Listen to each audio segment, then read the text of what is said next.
is it you're paying? 50. That's crazy. 55. That's too much pressure. Come in here every time I sit on the front row. I'm good, how are you? Hey, my dad's already got a call.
How are you? Hey, good. How you doing?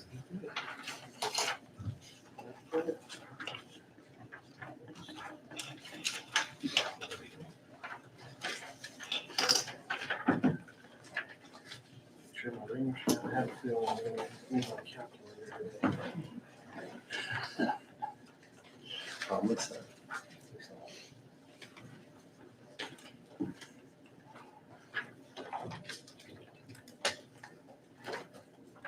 Oh, we got all kinds of help today. Absolutely. Okay, it's 10 o'clock. We'll go ahead and call this meeting to order. Lord, thank you for this day you've given us today, Lord. As we conduct this meeting, Lord, just give us the wisdom to make the right decisions. Bless this county, bless this country, Lord. And forgive us where we fail you. In Christ's name I pray. Amen. Allegiance to the flag of the United States of America and to the republic for which it stands, one nation, under God, indivisible, with liberty and justice for all. Flying Texas flag, I pledge allegiance to thee, Texas, one state, under God, one and indivisible. Good morning, everyone. Thank you for being here. All right, at this time, any person with business before the court not scheduled on the agenda may speak to the court. No formal action can be taken on these items at this meeting. Each speaker will be limited to 3 minutes. Ms. Summers? Will you be allowing comments before the budget talk? Yes, ma'am. Okay, I'll wait till then.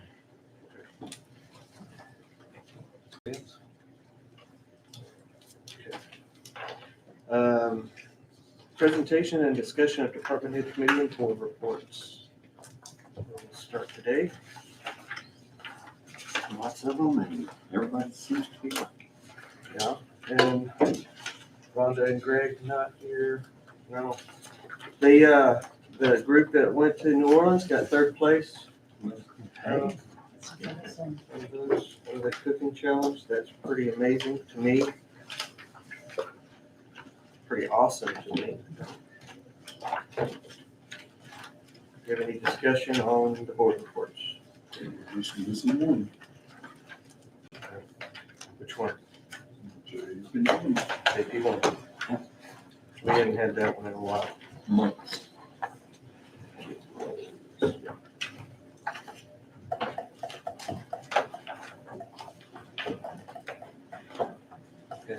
other discussion there?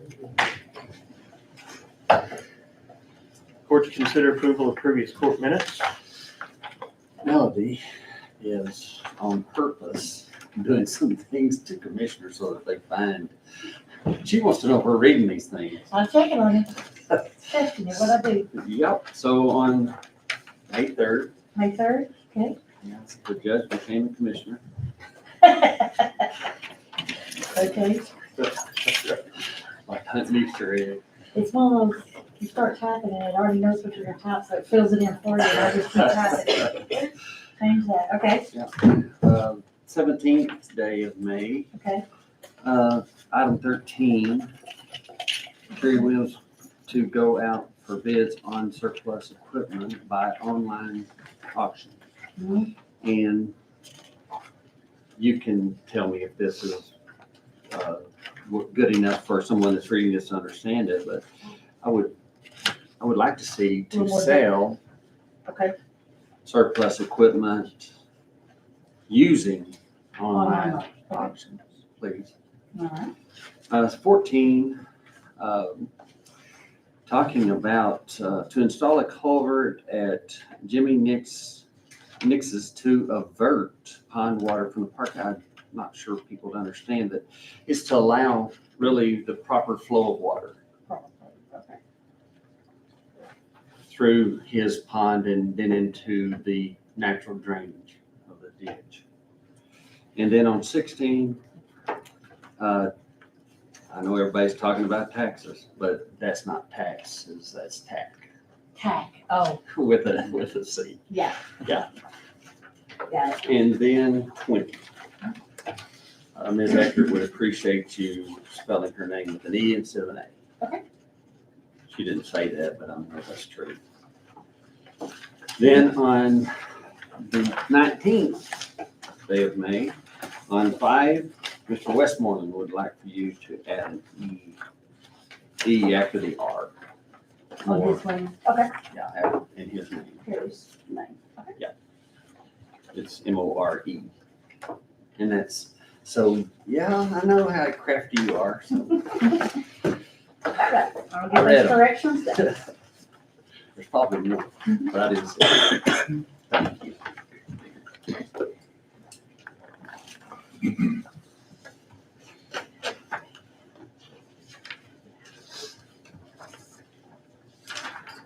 So unless there are other corrections, I would make a motion that we accept the minutes with changes. presented. All in favor?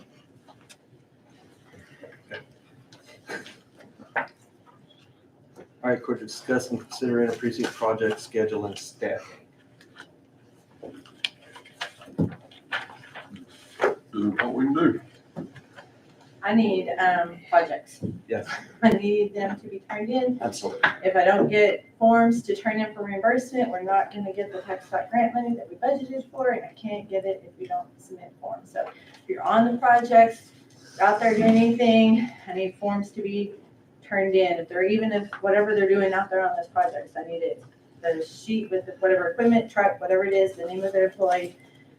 I haven't turned anything in since March, so we have not even gotten half of what we've budgeted, so we really need that. And so we've got promises after promises after promises that we would get chip seal rock. Without that rock, it can't be done. We could do a sand seal. Well, I mean, because I can say, if we have that as budgeted as a revenue, the expenses are still spent, but the revenue isn't coming, so then And so we're it's gonna not come out of doing, the other. we haven't done a project. We can't No, do you it. haven't, I mean, but there I mean, are, I don't think anyone. has. I know that there's been a little bit done, but I've already spoke to one of the commissioners about making sure that, getting the sheets into me when they're even out there, just Okay, so touching up. we're talking about redoing 4156 to get it ready for a chip Yes. seal. Now Yes, that we can do. yes. Anytime And- they're out there on any of those project Yes. roads that are on that list, Yeah. I need a sheet for that. So if it's a pickup, a dump truck, I don't care what kind of equipment it is, and the people who Get are it. out there, so we can submit that to the state. And Jeff and I talked about that this morning. We'll be coming to you Getting it today. done as soon as Okay. possible. Thank you. All right, C, we're gonna put towards the end. That's gonna take a few minutes. Just let me go back to B for just a Sure. second. As probably most of you know, we are about to have an influx of people like we haven't ever seen. 500 to be exact, will be working out here on a solar farm that's on about 15 miles out on 1105. And they'll be here for a year or longer. And so my wife and I, because we really don't have time for the guys to go out and do this, we picked up 12 55-gallon plastic bagfuls of trash off of 1105. And now we're working on Camp Springs Road at 1101. The reason we're doing that is because I don't want those guys to be able to say there was trash already there. This is the second time that we've done this. The first time was 3 bags, 55-gallon full. So I'm going to let them know that once those are clean and they start this, because those 500 people aren't here yet. They've got a lot of traffic out there, truck traffic, and they're bringing in the solar panels. Well, actually, they're bringing the infrastructure for the solar panels to sit on, but they'll then be bringing in those and also all the electrical lines and all the things they'll have to tie all this stuff together. And so that's what you're going to see. A lot of you know that already. And so we're going to work with them they're going to have a litter patrol or something out there if they can't convince their people to keep their trash in their trucks and pickups. And also the speed. I mean, I was out there with her last night till 10 o'clock nearly, and it wasn't the trucks, it was pickups. And one of them was one of theirs. And we're going to talk about that to them. They're people that are over that. And the sheriff's going to help us, and DPS is helping us. And so we're going to slow them down one way or the other. They have been very kind. They've been easy to work with. It'll be a boon to our economy for a while, but it's going to also be a nuisance, just like US 180. Whenever all the potholes were out there, everybody was complaining about the potholes. And then when they started fixing it, they was complaining about them having to wait on them at the red lights for them to repair the thing. Well, now they're nearly finished, thank God. Not finished, but nearly. And it's the same thing. You know, we want what we want, but we want it now. We're instant. We want it instantly, and it just don't happen. So please help us in that regard. Thank you, Terry. Yes, sir. All right, like I said, we're gonna move budget towards the end, try to get some of these other things. I know we have people that need to be in other places. So, court to discuss and consider road use agreement with Cross Trails Energy Storage Project. With us today. Thank you for coming in today. This is the last piece of this puzzle, right, for our end. And there's one road on it, County Road 1101. The map is at the very back. There should be 2. Jeff. Should be 2. The other one is Camp Springs, but that's an FM. No, Camp Springs is a county road. I hope that Okay. I sent that to Cynthia yesterday, that Camp Springs and 1101. Okay. She just didn't get it on. Right. It's actually County Road 126 or something, I don't know. Okay. We always call it Camp Springs Road. So, any discussion on the road use agreement? Any questions for that on the road use agreement? Another group, easy to work with. They're gonna take care of their trash. Yep, it's good to hear that. We'll relay the message from I don't know who that other group is, but yeah. Well, it's a totally different thing what you're doing. So I would make a motion that we approve the road use agreement with this Cross Energy Trail. All in favor? Cross Energy.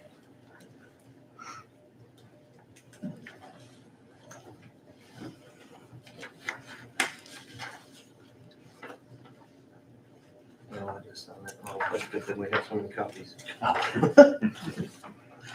There are a lot of these people that want to put FM on those roads, but they're not. They got it on their map without this other place, and it says 1105, and it's just not. Okay, that's what I thought I saw on the map yesterday when I was looking at it, but if it isn't striped, and has, your shoulders, Right. it's not an F.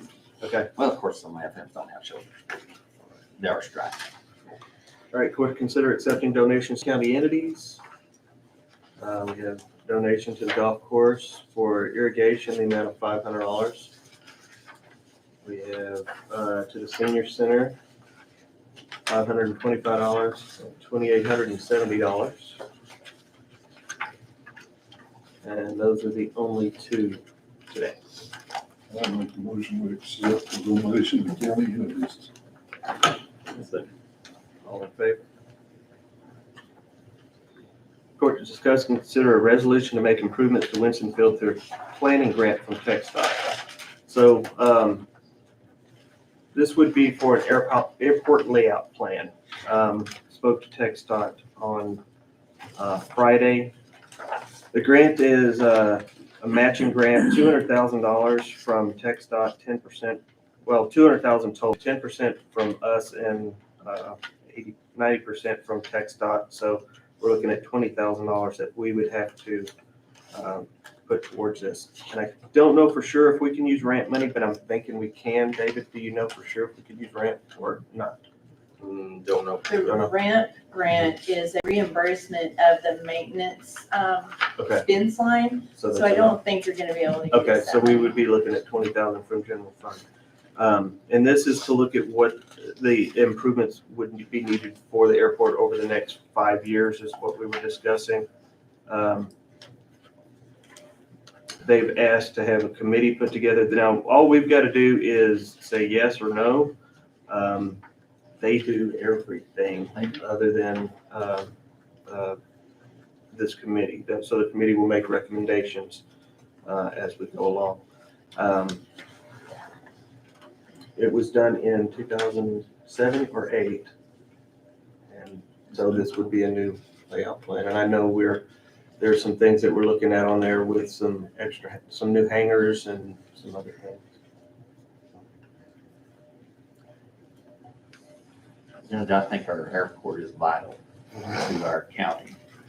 And whenever we have someone that's going to furnish 90% of to keep it in good condition and to build new hangars, I think we need to be cognizant of that and use that as much as possible. I would make a motion that we approve the resolution to make the improvements to Winston Field through the planning grant and TxDOT, from TxDOT. Okay, all in favor? Okay. And we do have a resolution that we will all sign. I did this time. I actually saw my name. Yes. Yeah, I'll get another one. Okay, I just want to have it. Yes. Okay, court to hear a presentation on the cloud seeding project through the Rolling Plains Weather Modification Program. I want to thank the court for listening to me and giving me your time. I know your time is valuable. Mine is too. I just want to say that I'm not going to bring something before y'all that I don't believe in. It's just not worth it to any of us. At this time, I want to thank Sean in particular for encouraging me on this, taking the time to listen to me to get this ball rolling. I want to introduce Lindy Patton with the Boll Weevil Association. You guys at Farm know Lindy. And I've just met Gary Walker. He works for this, and I'm going to turn this over to him. Thank you, Jimmy. I'm just doesn't have anything to do with my job, my running the Boll Weevil program. But a few years ago, I guess in 2014, we were kind of in this kind of drought shape, and y'all I know remember. And I live in Stamford, and we were about out of water in our lake and our lakes, and like we get all our water. We don't have underground water there, and we get it from Lake Stamford, and we were down to about 12%, and nobody knew how low it could go and still pump. But I knew Gary. He used to be a state rep out of Plains, Texas, and he ran the underground water district there, and they had done cloud seeding for a lot of years, and I think he worked with a water district up in the Panhandle, and they did cloud seeding. We started asking questions like, I didn't know anything about it, but we asked a lot of questions, and they were doing a project from the water district at Plains, they contracted with Wichita Falls to seed their watershed for their lakes, because Wichita was in stage 5 water rationing, the worst, of any city in the state. And that's got my attention, because one of his board members is also one of my board members, my vice chairman at Plains. And he was telling me about it, and I said, well, how could we do that? And long story short, I know y'all's time for we got a group together from Haskell and Knox and Baylor counties and Jones and Fisher, and we kind of got together and figured out we give it a try. And we brought in the state meteorologist from Austin, and he showed us a lot of data on it, and we were all skeptical, but we were pretty desperate, and we put together little groups from all those counties, and it's figured out we could fund it to give it a try. And that meteorologist told us, kind of like now, this drought's the worst time to do it. They don't make it rain. They don't. Only the good Lord does that. But if you look at all the data, I've been to a meeting. My office is in Abilene, and down at the COG, they had the meteorologist come in from the state, and he presented a bunch of data, and it looked promising. Looked like it could help. It's not going to solve our problems. We're not going to be living in paradise if you're cloud seeding, but it does. From what we've seen, it made a big difference. We filled up our lakes, and we started in 2014. Bad time, like the meteorologist said, when drought's the worst time to do it, because you don't have any clouds. You got to have clouds, and all you're doing is enhancing what the good Lord sends us. And I learned a lot about that. And Gary can do the explaining how all that works. But Jimmy asked us, he found out Mitchell and Nolan County, they came in after we had started in those other counties. And so we've been operating since then in Mitchell, Nolan, Fisher, Jones, Haskell, and then the southern half of Knox and Baylor. We treat those as one county because that's where the production is, and the rest of that's kind of watershed for Lake Kemp and all. So we just treat that as one county. And every county does it different how they fund it, from the underground water districts like in Fisher County and Mitchell and Nolan, and then in Jones, we don't have any underground water to speak of, and no district. And so the city of Stamford and the DCOS, the economic development, they fund it. Haskell, the county, the city, the EDC, and the underground water district, they split the cost. So it's from county government to water districts or whatever, but it's we've been doing it ever since, and the longest we've been able to keep Lake Stamford full. It's not right now, but it's been a long time. And it's kind of our little group, the Rolling Plains Water Improvement Association, is just those guys that got it together. I'm a volunteer to do this, and I'm kind of try to organize them every year, and we get together and decide when. We all know our budgets are tight for all these different government entities, and it's we know it's. I would leave y'all some of this. I've got last year's report that Gary and the meteorologist put out, and then here's a study from, hate to say it, from Texas A&M, but it is pretty good data, and talks about, they did a study on the economic improvement for a county, and they did a bunch of counties. The closest one in their study was at Nolan County, and you can see it's about a 72-to-1 return on investment to the county from the Aggie data, but it's kind of telling on what it can do. And it's like for Nolan County, increased like 1 inch of rain would increase their agriculture, farming and ranching and all that by about $1.6 million at the base level. And so I'll pass that out, and y'all can read that another time. I just pulled this out of a Panhandle program up there in the Panhandle, their newsletter. They've been going longer than just about anyone, maybe in the San Angelo program too. And so, they just, I'll let Gary maybe tell you about exactly what he does when we're seeding, and then we can answer questions. Okay, thank you. Yeah, well, thank you for allowing us just a little bit of time. I'm the bus driver generally of the airplane. Cloud seeding is occurring in about 40 countries around the world. And many people, there'll be some here today, probably say, I didn't know this went on. But cloud seeding really started in the 50s.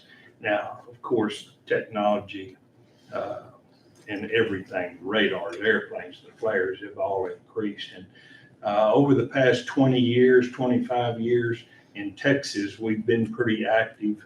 Other states do summer programs. Most of your winter seeding occurs for snow in the 17 western states. And some of those programs in California have been going on for about 60 years. So I tell people, when they generally ask a question about chemical, about whether we're going to contaminate groundwater, I say, let me tell you, we got enough, we can fill up this room with data from 60 years in California of measuring snow and the amount of silver that might be detectable.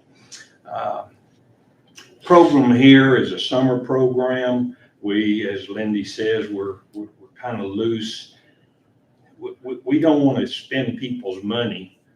We didn't start this year until July because the weather just didn't show us that we were going to be effective with your tax dollars, their tax dollars. We had started as early as April a few years, not April 1, but sometime in April. So the group that Lindy talked about, kind of someone from each county, representatives, they come together and say, you know, this looks like it'll be a good time for us to start this year. We rock along through maybe September. Starts raining, we stop. We have gone through about the middle of September a few times. We use two chemicals, silver iodide for cold water and calcium chloride for warm water. And I designate that because the cloud water, the temperature makes a lot of difference in the way you seed it and how much water you might get out of that cloud. Clouds are generally pretty ineffective as far as the amount of water they give up. And we don't make it rain, but we can get about 15, sometimes 20, 25% more out of a suitable cloud. And suitable is a very important word because all clouds aren't seedable. They just don't have the convective activity of the water and the water droplets.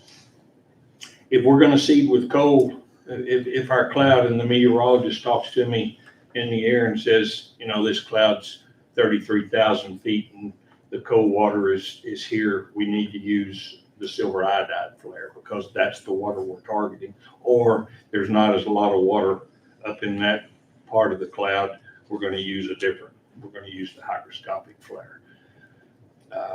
It's just a communication. He does a daily forecast. I don't know how many, maybe 100 people get that daily forecast now. I think Jimmy gets that forecast and we just include anybody that wants to see it. It's a forecast that talks about what's going to happen today, the next day, a few days down the road.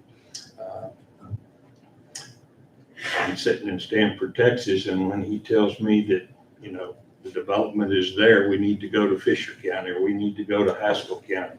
You know, we hop in the airplane and take off, go fly the Wild Blue yonder. Cost, I mean, if that's something you want to talk about, we charge every county the very same amount of money, a monthly fee, and we split the fuel and the flares between everybody. So some months, maybe Nolan County, we don't fly as much in that county. They still pay for the portion of the flares and the fuel that we burn for the whole month. The next month, we might fly more in Nolan County than we do in Haskell County, but still everybody pays the same equally. That's the way we do the funding.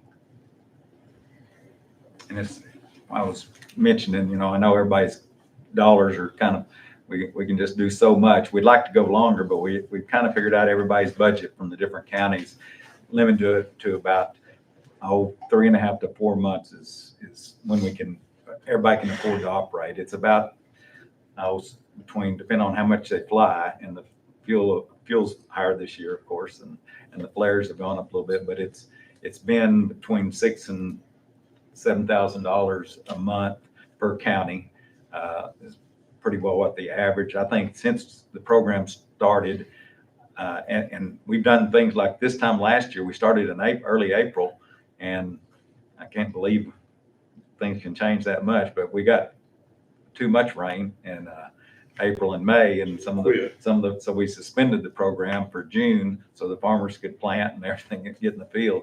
And of course, then it quit raining after June, but and then we went ahead and operated, but it wasn't as effective later on. As y'all know, La Nina has been kind of keeping us from getting anything. But anyway, it's so of all the years since 2014 we've done it, the cost per county has ranged from about 12,500 to 25,000. And most of those counties budget about 25,000 in their, that in their budget. We try to be as efficient as we can. And if it looks good and the conditions are right, we'll start early and see if we can stretch those dollars out for 4 months, and if we start late, we may go a little later. And this year it just didn't look like there were going to be many chances in May and June. And so we started a little later and we kind of, hate to say it, gave up on the cotton crop early and trying to help the tanks and pasture land and maybe have some wheat and probably operate into September. Just depends on the conditions. And Gary's been real good with working with us, him and the meteorologist, if it's just not doesn't look like it's going to be good for everybody, we'll stop or whatever early. And just trying to stretch everybody's dollars and be efficient with those as much as we can. So what do the silver and the calcium do? Those particles, Judge, the water droplets in a cloud are very, very small. And when the seed is essentially goes into that part of the cloud, and those minute water droplets are attracted to that seeding agent, and it becomes a large enough drop to fall out. Okay. That's just kind of the simple solution as far as what cloud seeding does. Okay. You can overseed a cloud. There's some hail suppression programs. Our data would show you that we've had not very much hail in our target area over the last few years.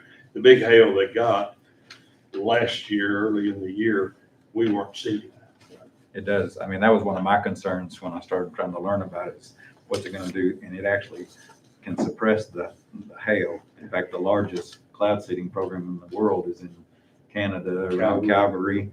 And there's I don't know, 3 insurance companies that fund that suppresses. I mean, I guess the hail can be really big coming across the mountains there. And they I guess it must work, or those insurance companies wouldn't be funding that, but it did help. That's not what we're doing, but we have seen, they may get some hail, but it's been smaller where they've been seeding.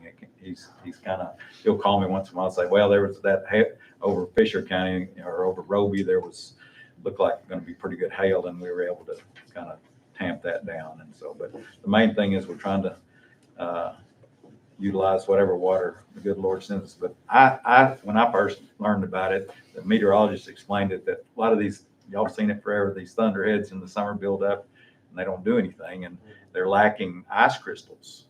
And that's what all those water droplets bond with and become a snowflake or a raindrop.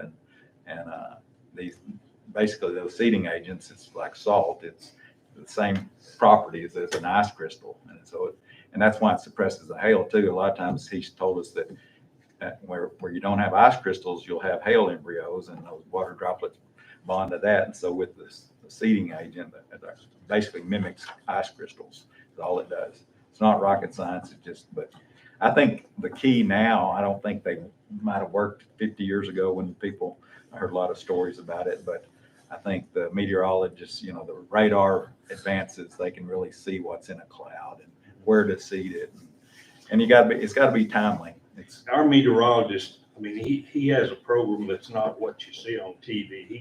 He can take a cloud that's right out here west of Snyder and turn it up on its edge and look inside that cloud to see where that rain band is, or a hail core if there were one. But we have suspension criteria. We actually are permitted by the state of Texas. And I have a license, I personally, but the permit is for an area. So the state only allows you to operate if you have that suspension criteria. So if the National Weather Service issues a hail warning for, let's say, the southwest part of Scurry County, we wouldn't fly in that area. We'd get completely out of it. Same for a flash flood warning or a severe thunderstorm warning. We get completely out of that area so that someone can't say, oh, you're the one that caused that.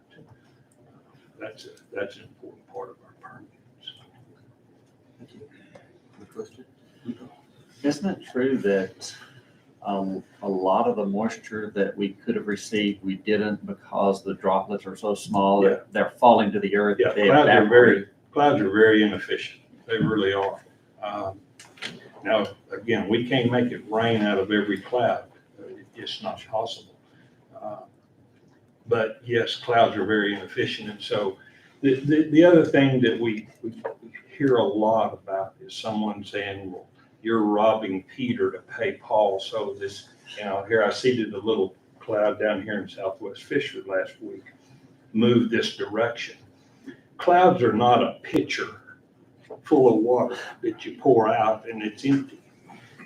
The data will show, we have lots of data that will show you, properly seeded clouds not only last longer, but because they last longer, they'll rain more. So the direction, the storm motion is always important, as the meteorologist and I are talking as to where we're going to seed a cloud, as to which way it's running. If Snyder, Scurry County, we're in the district and there's a cloud over on the west side and it's got a westerly movement, we're not going to seed it because it doesn't do to spend your money to make it rain somewhere where someone's not paying for the program. Consequently, if it's cloud, if there's a cell in western Scurry County and it's got a northeasterly or easterly track, or southeasterly track to go to some of the other areas. So Judge, I spoke with some farmers and ranchers about what their feelings were and asked them if they would partner with the county. And several of them said absolutely. They would partner with the county and be willing to build a coalition and help pay for this. And they're very interested in it. I was really shocked because I was skeptical too, and I've done a lot of research on it as well. And it certainly seems viable for, and our farmers and ranchers need it badly, as well as the rest of us. I mean, it's just, our lake's getting low, and we need to do whatever we can to. And I also heard, and I'm not sure of this because I hadn't talked to anybody, but I've heard that DCOS is interested in possibly helping us with the cost of this. And so I think it's with that kind of chance to make it rain more, I think that's something we certainly need to look at. Okay, yeah, we don't have a vote on this today, but it's something that we can definitely. So I'll bring up. Are y'all interested in bringing this back to discuss further? I'll get more information too. Find out what these guys really want to do. Any more thoughts or discussion? Thank you for. Oh, yeah, you're very welcome. You're very welcome. I think there's farmers here that'd be interested in it. Good luck. Thank you so much. I'll be You're welcome. reaching out to you. You're welcome. I'm gonna leave you all this, just some bits, reports and all that. Great, thank you so much. Thank you. All right, court to consider approval of treasurer's monthly report for June and July, and personnel report, second quarter investment. Can we start with the personal Yes, report? ma'am. Was there any questions on that one? Anybody have any questions? Good job. Our investment report, we are seeing higher interest rates. So we are very happy to see that come in and provide some of that interest revenue into our accounts. Did you have any questions on that one? You'll see that in March, we had, in one of our accounts, an interest rate of 0.05%. In July, that same account is earning 1.14%. So that's a significant increase. And that's one of our safest investment choices.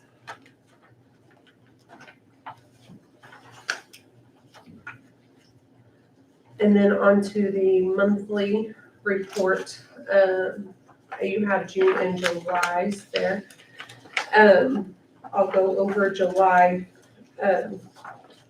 just because they're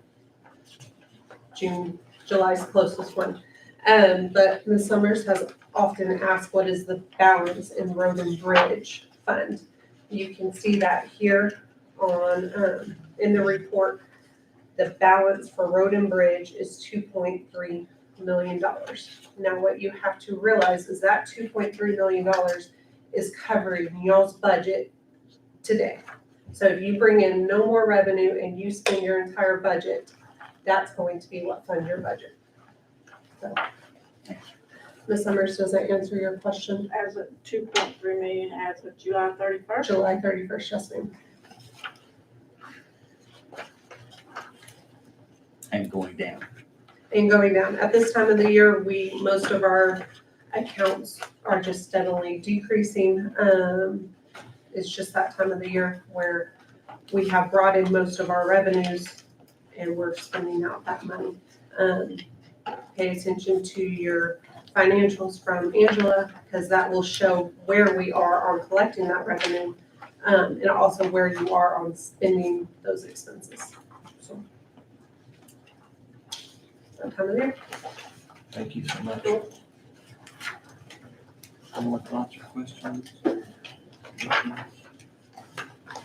I'd like to motion to approve the treasurer's monthly. Second. Okay, about the investment report. All of it. As presented. All in favor?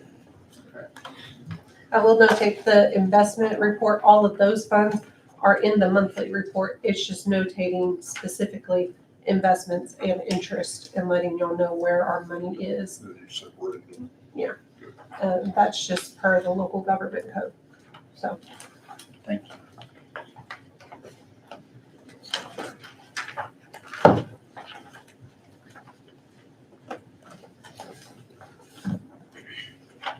Angela, do you want to go ahead and do yours now? Go ahead and do the burn ban, Okay, and because I need to make sure that these are in order of the agenda. perfect, okay.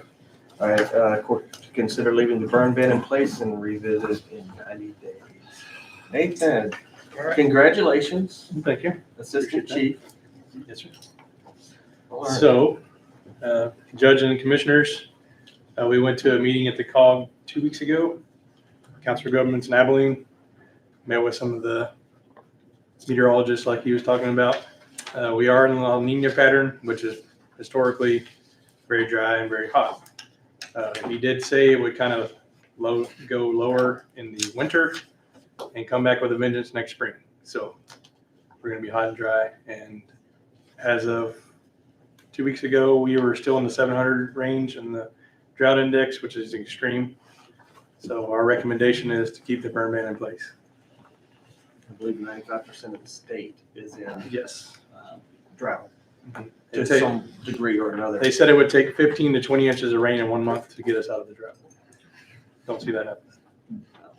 What are we gonna do with that much in 1 month? Blow away. Fill up your tanks. That's too much. So, That's too much. There are constituents that are asking the question of how can there be a prescribed burn during a burn ban? They are licensed through the state. As Can a They have county their own- stop prescribed burns? that would have to be taken out of the burn ban exemptions. And so is this a state thing that? I would have to do more research to see if that's actually something you can stop. TCEQ says you Can? Okay. So They we would need- know. So we need to reword this before approval? If that's what we're looking out. Yeah, if you want to take that out. then yes. Well, or we can approve it with that taken out, and then We can approve it with an amendment. correct. If that's the direction you want to go. And I would suggest that you might not want to do that with a expert. Do you have a problem with that, being in there? Is it something Well, farm? the one we're dealing with that are doing these are the solar farms. They've already finished 1105. They're fixing to go to 1142. They have over 75 yards between any kind of brush and their burn piles. I've actually physically went and looked at them. I didn't have a problem with it. They have a lot of equipment out there. If it does get away, they have 4 or 5 water trucks. They're very safe in the process, the way he does it. He does this all over California, everywhere. And he said those people that he's dealing with at the wind farms are actually more scared of the fire than we probably are. So I don't know what their plan is. If we take the prescribed burn out, what their plan is to do with all that brush they have. So We don't need it in the landfill. yeah, so that's the only people that we've had ask us to do any of those is just the solar farm. Well, I'd ask that we be very careful about doing that this time because that has got to be taken care of. And the only other thing I would know you do with that much brush is to the landfill. They don't. Yeah, I don't have a clue on that.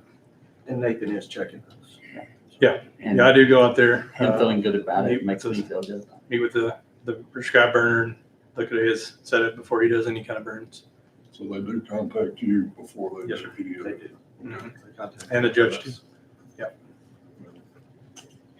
So I'd say we leave it until they prove that they're not doing it properly.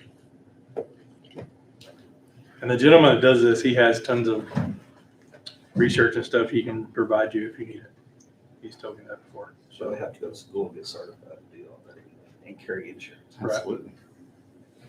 Yeah, it's just not anybody can do it. So that's up to you guys, but that is one of the exemptions in the burn ban. So I'd make a motion that we leave it as it is for now.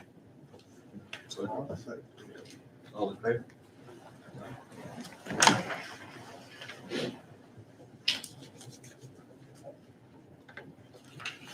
Let's play this down. Are you ready? Yeah. Okay, and you want to start with certification of additional revenues Yes. for global equipment? Was there one before global equipment? Oh, there's metal. I'm Yeah. sorry, metal from the Parks Department. Yeah, it's $103.79, just the metal that they had sold, and there will be a budget amendment. It's attached to y'all's, but I pulled it, or it was attached to mine. The budget amendment, when we get ready for that part, y'all are gonna be looking for it, because it's not in the other part of your packet. It's attached to your certification. You want me to go ahead and do Yes, the ma'am, others? absolutely, Okay. go ahead. The next one is from Global Equipment on, it was a a reimbursement from funds that we had already spent, but they never got the equipment in that they had ordered. And so they reimbursed us, but they were asking it to go back into the 5720 line so that once they get that in, they can order it again. I can't remember exactly what it was for, but it was some piece of equipment. It was part. a vehicle lift, equipment Yes. lift, so we could work on mowers and do all our. But they discontinued, they couldn't get it, so we asked them for a refund. And could buy it from somebody else. So there's also a budget amendment attached to that one as well, to put that back into there. The next one is from TAC, another claim on an ambulance for $3,735. what are you doing to them? That's a hill claim. Yes, this one was. And there will be a budget amendment also attached to it to put it into the 4520 line to cover that. And then the last certification of revenue is sale of assets. This was, I believe it was also metal, just going into the revenue line.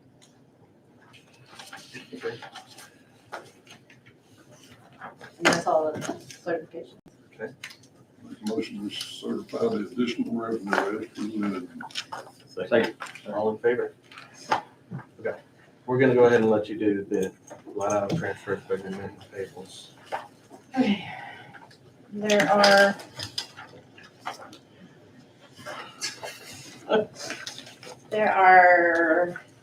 4 line item transfers. First one is maintenance into the annex maintenance, 5,000 out of his part-time.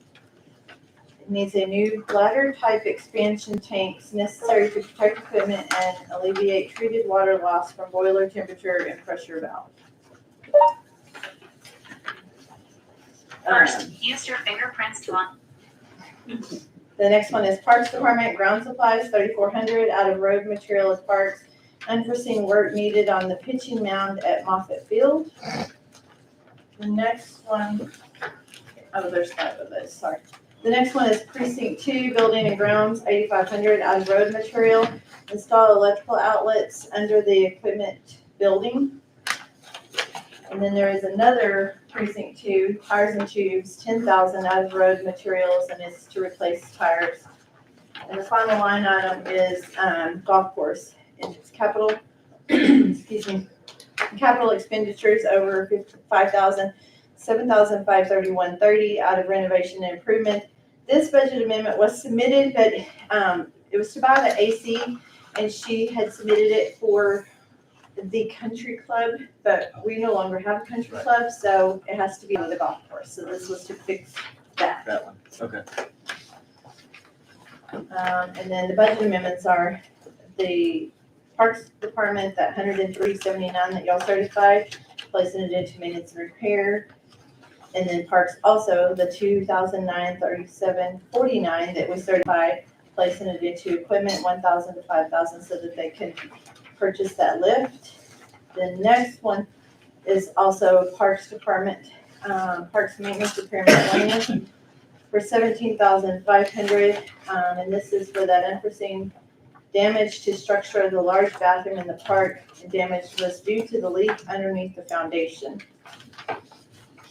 And then courthouse security, miscellaneous expense, 2,000s, and it's just, we have monthly fees for the security thing, and this is to get that through the end of the year.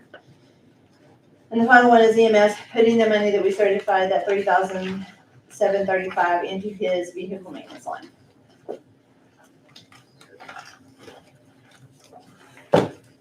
I'll make a motion to approve the line item transfers and budget amendments as presented. Second. All in favor? Payables are 1,324,264.90 plus the City Bank card, because we haven't received everybody's back in yet, but it's 16,825.72 that will be paid as well. Make a motion to pay the bills. Second. All in favor? All right, so, thank you.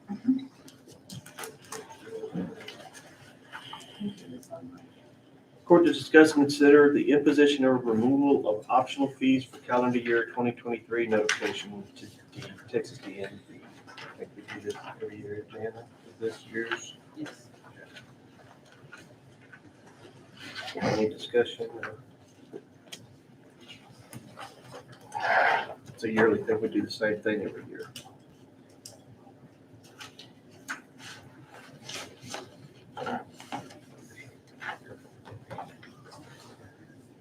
Better make a motion that we continue to do the same thing every year with the Texas DMV. All in favor? Court to discuss and consider a request from Precinct 4 to purchase a loader.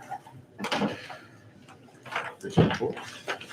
Don't know the condition of my equipment, and I've studied the options for purchasing this.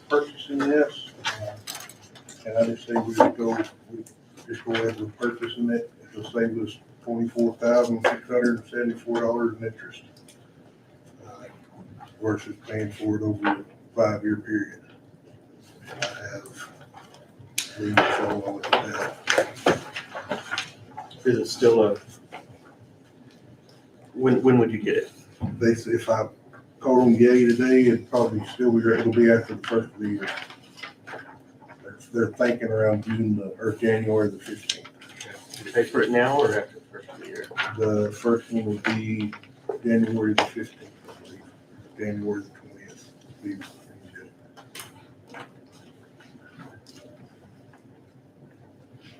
Is this considering the trade-in as well, or? Yes, this is 75, it'd be, total would be, and you could minus the filing fee. Okay. Wouldn't be in there, it'd be total of $224,500. And they agreed to put, do any kind of major maintenance or anything on my current loader. And they were gonna put a set of tires on it. And we could still continue to use it, till another one comes in. But we wouldn't be out any money of putting tires on it.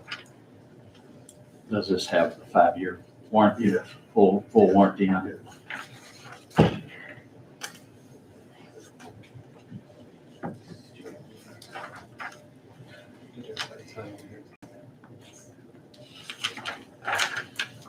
Interest just going up. That's for sure. I hate interest. I have a question. Yes, ma'am. Is this from the Road and Bridge Reserve Fund? Yes. Okay, I still have a question on Road and Bridge Reserve Funds. The expenses for 2022 in Road and Bridge were 2.8 million. Okay, right now, I'm sorry, Ms. Summers, right now, we're just discussing the purchase of a loader. We can get into I that with, asked where it was coming from, Road and Bridge, correct? you did. Okay. You did, and that's a valid question, but going into, previous road and bridge is not going to get us anywhere. That's not part of the discussion. 2022, expenses were 2.8 and income was, the receipts was 2.3. My question is, where is the 500 and something $1,000 difference in that? And it looks to me like it's from ad valorem taxes that were not put into road and bridge and put into the general fund, and to me, that's not legal. You budgeted way Okay, less than like I ad said, valorem. we are not gonna get into that right now. That's not a question for what we're discussing. If it has to do with road and bridge funds, it does. No, ma'am, we're discussing specifically, court to discuss and consider a request from precinct 4 to purchase a loader. And that's what we're discussing. And that's from the road and bridge, correct? Yeah, this is a, what says lessee here? Where is your, you're talking about a loan, weren't you? Well, we did discuss that, and I'll probably mess that. I might give you the wrong one. So don't look at that one. That is the wrong one. I have the current one. But Gordon, It's still this. It's too late, I'm going off this information. Let me modify that one. But it's minus all this, but it's this. Right. And it will be minus the 250 filing fee. Okay. And I do have it in my office. So this was part of what we were discussing for the budget. Yes. Okay, so you're just requesting that we go ahead and decide this separate from the budget Yes. discussions. Okay.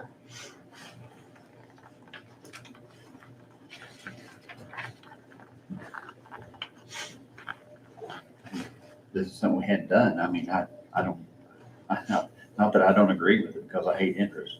Right.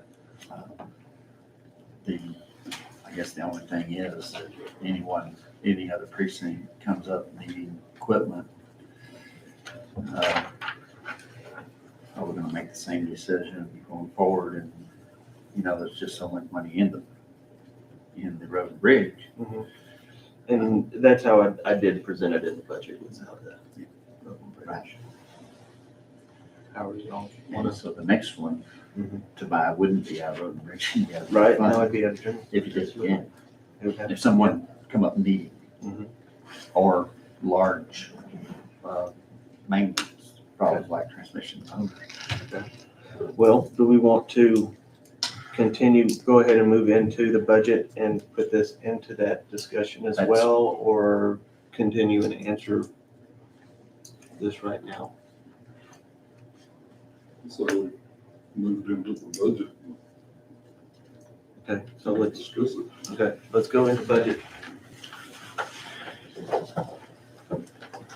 Oh, I need that. All right, so court discuss and consider items and amounts in each of the lines of proposed 23 county budget, including possible votes on individual budget lines and items and whether amounts or items should be included in or excluded from the proposed budget. So I did a proposed budget. I was required to have one filed with the county clerk by August 15th. That is done. I made very few changes because I didn't feel like we really made any hard decisions at our last meeting. There were some things that did change. I did not print that out. I typed it up, but I didn't print it out, but I do remember where it was. So I'm going to tell you what those changes were, and then we can go back and discuss anything you like throughout the budget at that point. We've already gone over it line by line. I'm not going to do that again. So one of the changes was in non-departmental. I put 200,000 there for fuel and oil, based on where we are right now. I know I asked you for a number, but what's the number you're thinking now for fuel and oil? Right now, we're 8,000 over budget, right? As of the end of July. Right. And it ain't getting better. No, sir. So 8,000, 6 months. You know what, hang on just a second. Are there any comments or questions? Because once again, like we got into last time, if there are any discussions about budget items, we want to do that before we get into all of this. Ms. Summers. Okay, you recently stated that the tax rates, the no new revenue, what you're proposing. Last year's tax rate has nothing to do with this 2023 budget, so there's no sense in even. The no new revenue rate is 38.63, and the judge stated right off that it's not a good idea. He's wrong. That is a great idea for taxpayers. No new revenue rate. If you go above that, it's for things you want. You just said is not, Don't interrupt me, please. I'm just saying that that was not the correct number. That's what was stated. No new revenue rate is a great idea for taxpayers. Because if you go above that, it's for things you're wanting, not for what you need. It's a wish list. This 2023 budget request per department is a wish list. It's not needed. What we need is for the frivolous spending to stop. We need the budgets to be cut. If you're going above the no new revenue, you're not doing that. As for 6 new employees, none of them are needed. Businesses are closing, other entities laying off, and yet our county wants to hire more. There are departments that their tasks have lessened due to more people taking care of business over the internet. Our population may have switched from one area of the county to another, but overall the population has not increased to warrant new employees. The solution should be to move employees from one department and not hire new employees. Keep in mind, there's more to this budget than just the $2.1 million wish list. There's healthcare increases, inflation, and the such, so the budget's going to be much more than 2.1 million above last year. The wish list is a drop in the bucket for what the budget will be. And if you go anything above the 2023 no new revenue rate, you're doing so for things you want and not what you need. Thank you. Yes, sir. I have some specific questions. First of all, I went back and I watched last week's meeting on YouTube, and I want to commend you guys. That's a huge task, putting this budget together. I really appreciate the department heads diving into the specifics of what your requests were and asking for those. Huge tasks. Thank you for that.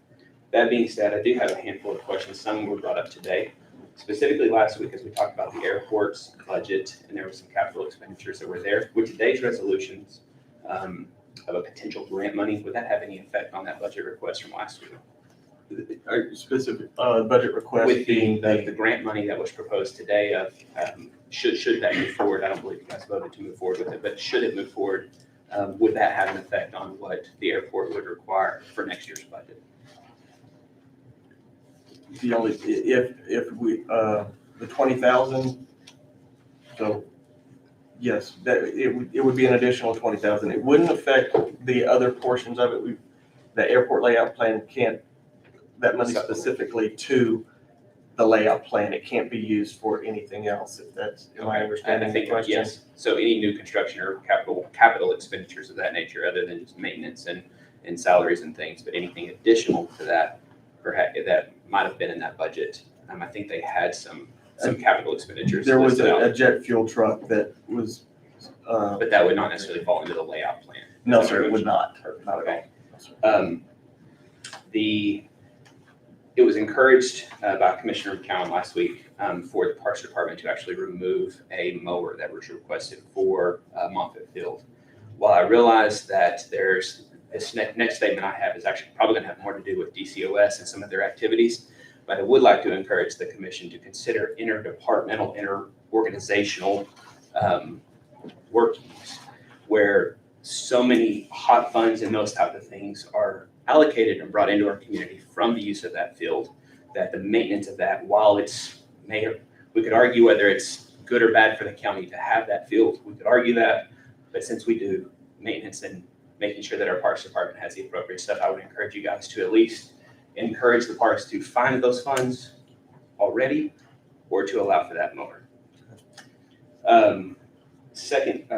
Lastly, have we sold the loader from Precinct 1? No. Has that been sold online? It has, I'm in talks with a person, a county right now Okay. about that.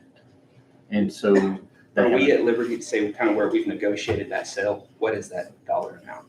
175, see on the loader, 175. 175, okay. So with the 75,000 that we're proposed to get for Precinct 4's loader, 175, we're about $100,000 difference in that versus spending potentially 224 on that. So $100,000 realized expense to the county versus 224 realized to the expense. I would like the commission to at least run through the numbers and the math of what would it look like, even if the sale of loader from Precinct 4, those were interdepartmentally changed through budget modifications to go back to Precinct 1. As I realized Precinct 1 suffered the burden of the initial loader, but that for the county as a whole, that's still $124,000 win. I think that should at least be considered amongst the commission. And then one thing I wanted to ask is there was a lot of overtime talk for salaried positions. And this is going to specifically relate to Ms. Hartman as she was the example, but those are the director positions currently. Are we salaried positions or are we hourly positions? Okay, so most of them are salaried. However, some of them are hourly. Non-exempt. They're correct. Salary non-exempt. Right. Moving forward. Before you go, yes, let me kind of explain what happened with that particular department, the health department. So, and EMS actually. So we went into a disaster pandemic. It was unprecedented, never happened before. In those times, in previous courts, they put in a policy to allow overtime for those events. Typically, those events don't last a year or a year and a half, or now 2 years. That 1 year, yes, Ms. Hartman did get quite a bit of overtime. And I believe EMS did get some overtime as well. Not just the director, but all of the people that were involved in that. And all of the people at the health department received quite a bit of overtime. But it truly was unprecedented. It was 24 hours, 7 days a week. There was not much break. So yes, there was a lot of overtime during that year. If we have another pandemic like that, it potentially could come up again. Generally, disasters don't last that long. They might be 7 days or 30 days or, sometimes as long as 60 or 90 days. But generally, they're not that long. So because of the unprecedented nature of that, that's why there was so much overtime involved in that. I will attest to how much time was put into that by those two specific departments because it was constant. It was people getting something that nobody knew anything about at the time. It was people transports to the to hear and to find a facility anywhere in the state if they could.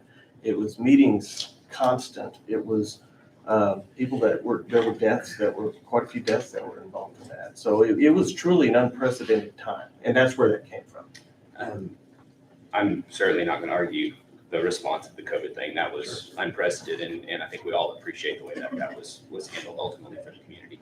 My question is more leading as you guys are considering budgets for this year and moving forward. Am I to understand that county policy is in addition to what Department of Labor would dictate as salaried versus salaried exempt in terms of what meets those? Virtually, my understanding of that is managing 2 or more people, having the ability to make decisions with quite a bit of autonomy. There's some very specific guidelines that DOL lays out for salaried exempt, which does not. And then if we are going to do that, DOL would also mandate that we are tracking the salaried positions time in the same manner that we're tracking all other time. So if I am to assume that our hourly employees on the county level are punching a time clock, you'd be punching a time clock to be able to account for that overtime. I only bring that up as you guys are moving forward and considering pay raises. I would also encourage you to at least consider a modification to their job description and classification so that you don't find yourself in a 2020 mode where you've budgeted 40X thousand and you're paying 120. Thank you. Thank you. I would also like to say that I believe the CARES Act covered a lot of that. Yeah. Very good. There were a lot of expenses during that time, including an additional employee. I think you need to get those numbers from Angela to figure out what was covered and what wasn't. Right, yes, I haven't had enough time. Thank you, Brandon. And what prompted that, Brandon, was our EMS has no choice if the state calls on them or the federal government calls on them, and possibly the health department as well, I'm not sure. And on EMS, they went down to help with the hurricane back before this policy was implemented.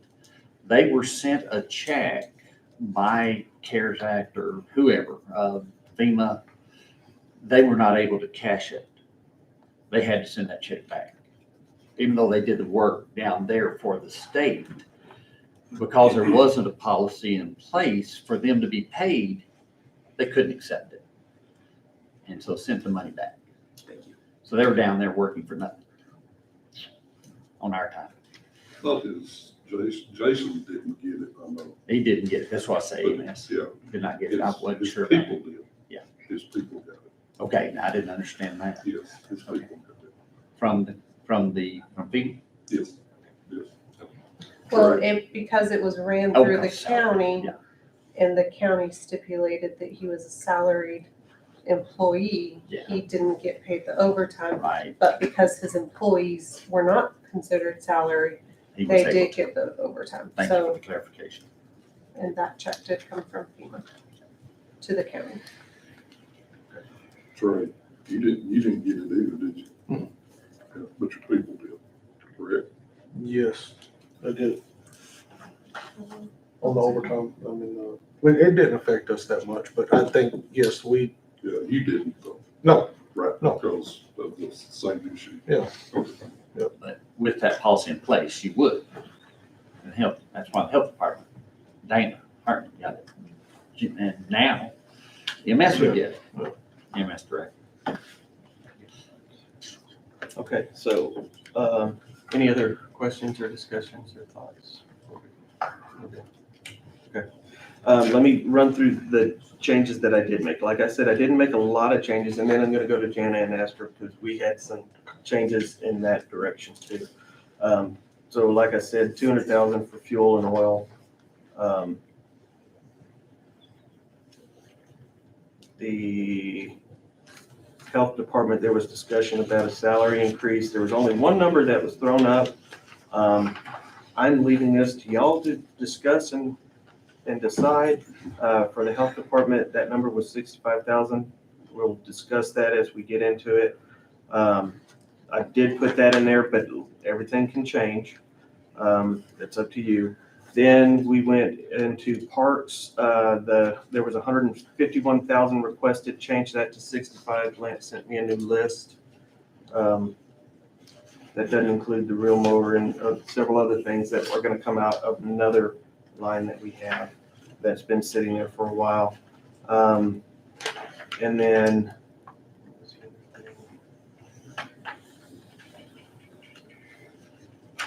that list is on my computer. I just didn't print it off. Oh, I'm sorry. Let me back up. I did add 10,000 for IT. He requested tools for fiber optics repair. As you know, you may or may not know, we had a fiber optic line that was hit back in February or March. We're still trying to find somebody to get out there to do those repairs, and that's why we have some other issues. I think I get that. To do that. Okay. I didn't know that you're still having trouble. Yeah.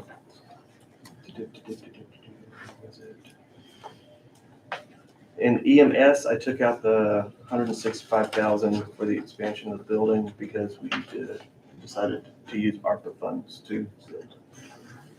And then it wasn't in, we discussed it, but it wasn't in the budget. I somehow missed it, the capital outlay for the jet fuel truck of $100,000. Those are the only changes that I made in the proposed budget. So we're going to discuss that today. Jana, the numbers changed. Yes, your voter approval rate did change. Mhm. I sent all y'all that. We have a new software and I totally missed it. I mean, it was my mistake. It went up to 4872, which is not gonna affect anything. Right. As far as what y'all are discussing. Mhm. But it did change and, like I say, it was a software issue and the Right. software company, ran a query and it came up on the query. So, but at the same time, I should have caught it. I'm human though. How these things happen. Thank you. Yeah. But like you said, it doesn't affect because we weren't even. It won't affect that high. anything, but it didn't change your no new revenue rate of 3935. And then your voter approval rate is the 4872. You said 3935 for no new Yes. revenue? Okay. 3935. Okay, what do you want to discuss? The jet fuel truck there. Okay.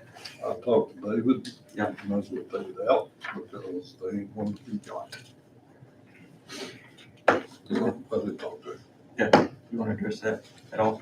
He said that he talked to you, there's not a jet fuel truck to be found. No, no refurbished right now. Okay. All right. What kind of condition is that one in? Are we in a position, Well, the current jet fuel truck? What kind of condition is it in? Is it where if there's one to be found, or if there's one that comes up later, would you need to purchase it? Or we need to replace it. The old one we got, it's starting to have some engine issues, but we're getting by with it. Okay. But it's just one coming up. There's none available through fuel, through the refurbished deal. Nobody's actually trading right now, so. And they Trent don't know when that's gonna happen until somebody does it. Right. So it's kind of on the back burner for sure. Okay. All right. Thoughts? What's the cost to replace the engine? Or is that the only thing that's the problem? I haven't looked on it. I think that's of course the truck's I think it's an 86 mile, but it's just I haven't looked to see what it run to, replace the engine on it. What kind of condition is the pumping system in? It's working all right. It's just getting to be obsolete, but like for filters and stuff. But I mean, we're still finding parts for it. Not as bad as I was under the impression it was as bad as the low lead truck last year. So, Yeah. but it's not that bad. They kind of about the same. Okay. I mean, but we're getting by, It has to, until something does come up. I mean, Right. we'll just keep it going and up and jet with it. What What do you want to do there? You're saying remove it? That's what I think. Do we need to put in money for an engine? This isn't the end of the budget until we set the tax rate. So really you need to find out, if you don't mind, find out what it would cost to replace the engine. Yeah. And refurbish the pumping system if needed. Mhm. Is it a vane pump, a screw pump, a gear pump? Do you know? It's PTO drive. It's a pump. Okay, no more questions. Kidding. I'm just giving you a hard time. That's my knowledge. 24,000 for For that. for a model. diesel, for a diesel engine. No, that's a gasoline engine, I think. Is that gasoline or diesel? Maybe. Gas. Yes. It won't be much. That's too much. Yeah. Find out, because we need to, if it goes down, it's gonna have to come from somewhere, and that's a budget amendment if you don't have it in your budget. So we need to make some assurance that we got some money in there to repair it if it goes down. Or before it goes down. You can't fill one up if it's out.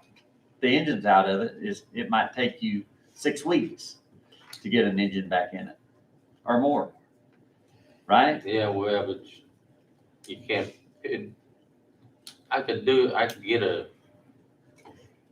guess at an average. I mean, literally the guess is gonna be somewhere between 10 to 15,000. Yeah. Put an Okay. engine and everything on it, all the rubber. So let us know. When you can find out how much that cost would be, right? That's it. Okay, that is it, Yeah, 15,000. it's a guess. Yeah, 'Cause, you could call though, and you could call someone and find out what that would be today, right? around Okay. 10 to 15,000. Okay. Yeah. Okay. I think it's 10 to I 15,000. think it is. I think we leave 15,000. Is that just the engine, or is that putting it in as well?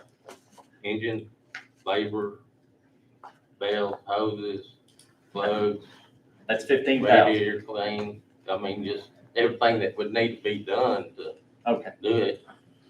okay. Thank you. So what's your pleasure there, Dan?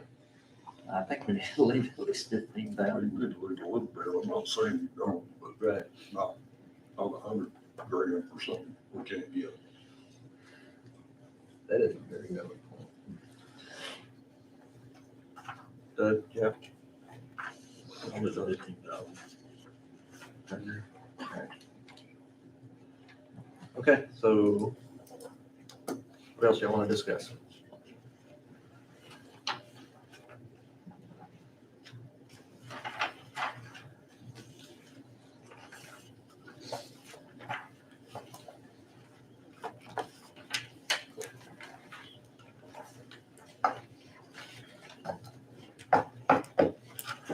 The health unit director's raise. Okay.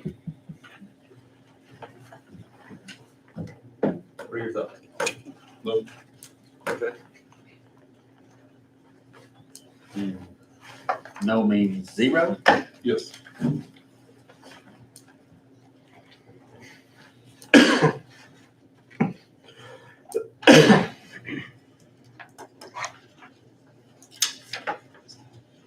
There's lots of people in this county that deserve to have a raise, but we can't give everybody a raise. So we don't give anybody a raise. My thoughts.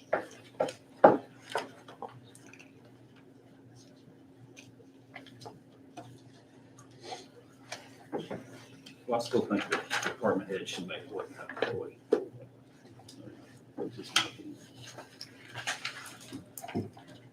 I think she should make more of the work that she does.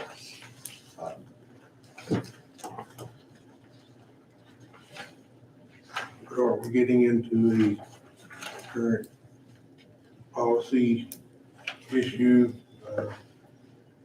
to where that if one person gets a raise, everybody's gotta get it? Because we've been doing this before, to where can't just single one person out and give them a raise. It's in the policy. I don't have that with me, but it's in the policy.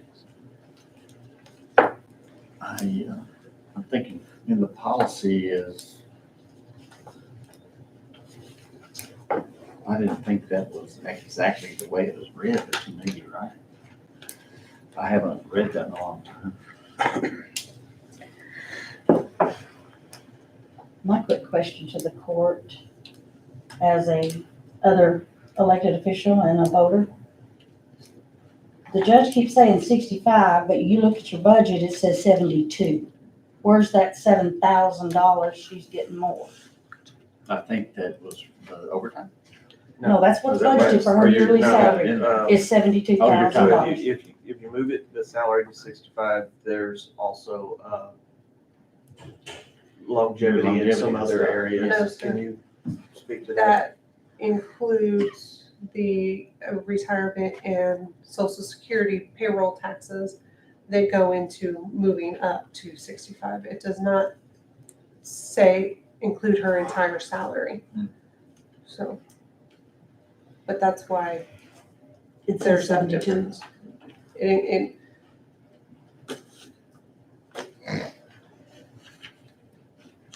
which 72, Dan, where'd you pull that from? That's the number that you sent me the other day. She's only been here a couple of years a few more years than I have, and I don't get that kind of longevity. That's not just longevity. Well, I don't that you're talking know about, right? which numbers he's using, I'm not sure. without looking at them. Sure. It may include 65 plus the merits longevity. Yes, 72 might very well be that number. But raising her up to 65, you also have to include the increase in payroll taxes. And, So if that is including all of that, my salary that's budgeted, so I don't really make that, I actually make lower than that. no, that's your budgeted, that 68 is Okay, what they will so her put in. budgeted is 72. Okay. So she'll be making a lot more. It's that email that you sent me the other day where pay without allowances is 72,349. Okay. So There you go. that's with base at 65, 2014, 15, 16, 20 merits or raises, incentive of 300 and longevity of 1,500. I do think that you can't really, you've got to look at the base, the merits, the longevities, those were given at that time too, but that was not given to that base. You need to look at that base because that's what the employee is getting paid. The longevity, the merits were to help pay for long-term employees and that kind of thing. But that base is what is really justifying that position.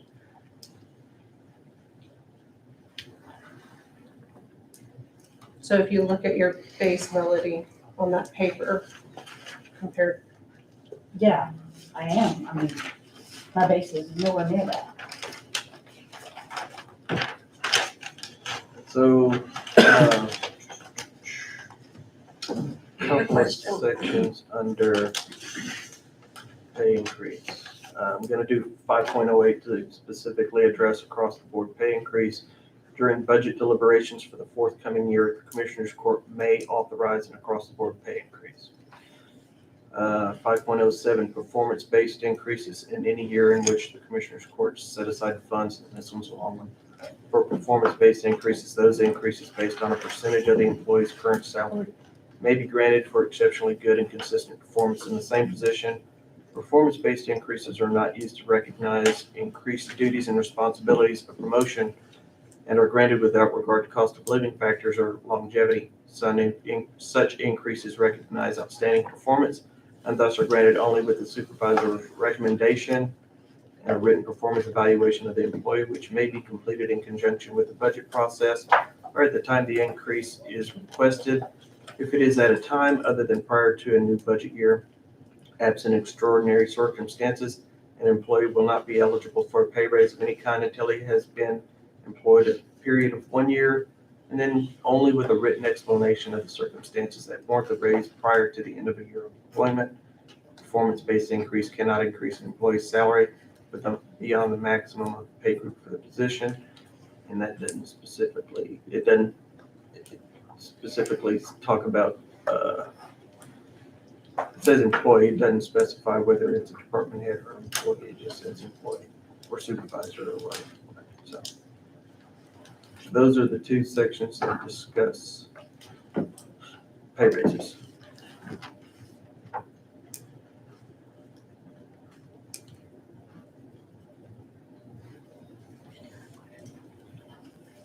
Judge, Yes, ma'am. I'm with Terry. How can y'all sit there and say that one person deserves a raise over the rest of these employees of the county?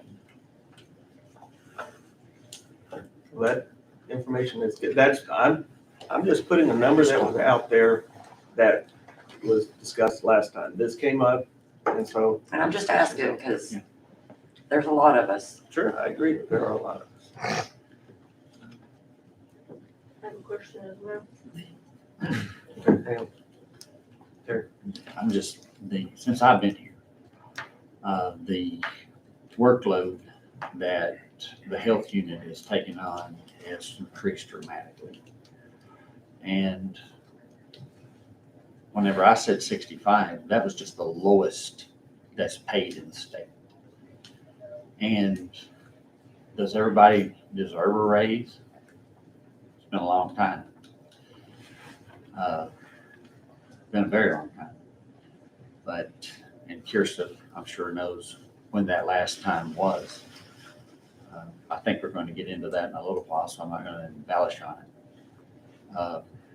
But I think this position has increased in a way that nobody ever believed it would. And maybe others have too. I know the state continues to send down mandates for different departments to take on more than they ever have before. And so it's just discussion. But it does need to be discussed. And whether it's everybody across the board or 2 or 3 different people that are taking on more than they've ever taken on.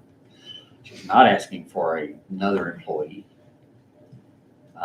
She's doing the same, she's doing more work with the same employees. And it's up to this court to decide the value of that and whether or not we do it. It's something that does need to be discussed.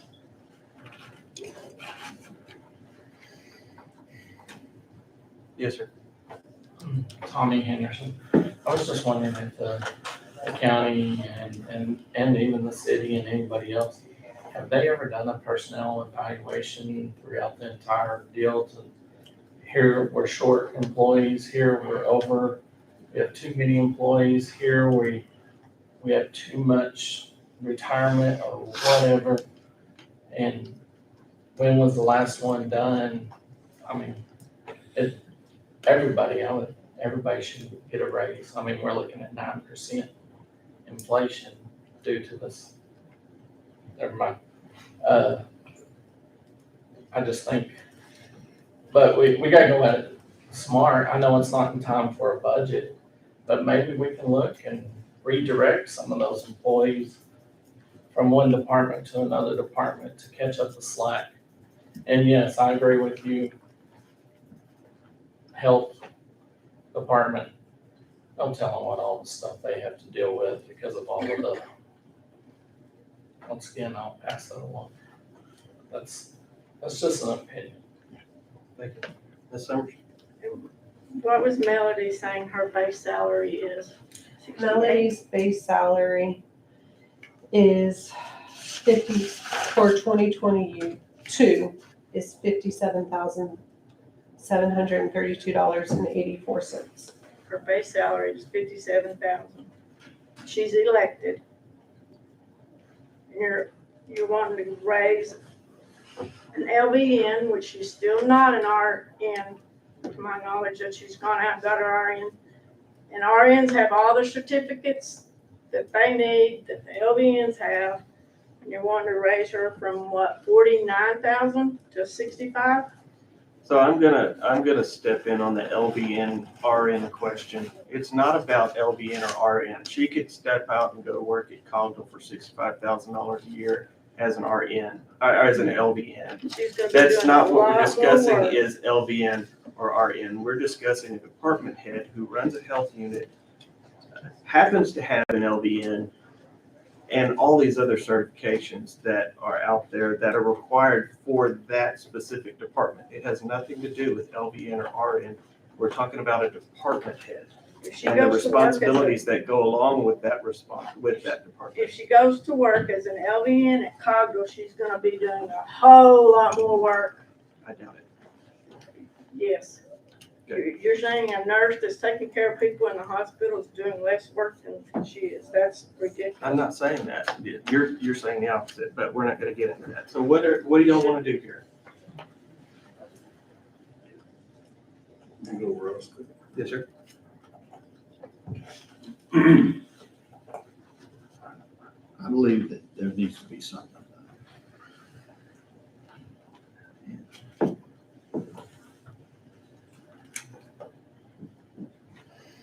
What do you think? I'm asking your opinion. I just gave you mine. How about Jeff and Doug? I'm putting y'all on the spot today on all of this. Well, as I said last week, I do agree and I do understand that something needs to be done. But I also want it in there, even though we have a policy that if she is given, that the department head is given a raise, that they're not gonna be getting the overtime that has been gotten over the last 2 years, regardless whether there's a pandemic or the circumstances, because that's just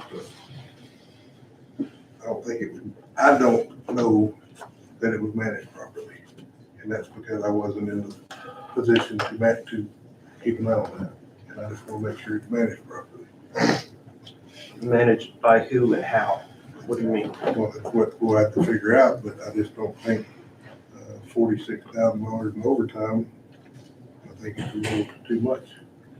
That, like we said, that was that 1 year. Doug, any thoughts? Well, I could see giving her a raise, but then again, when you look at all the salaries of every employee, if you give her a raise, it's gonna throw everything out of kilter. You know, I mean, just like Kirsten, I mean, she takes care of the whole county with treasure stuff. And it just takes care of the health care. You know, I mean, it's just, to me, it's the employee salaries aren't gonna line up like they need to be. But I do think she needs some kind of raise because of what she's a department head. How to fix that, I don't know.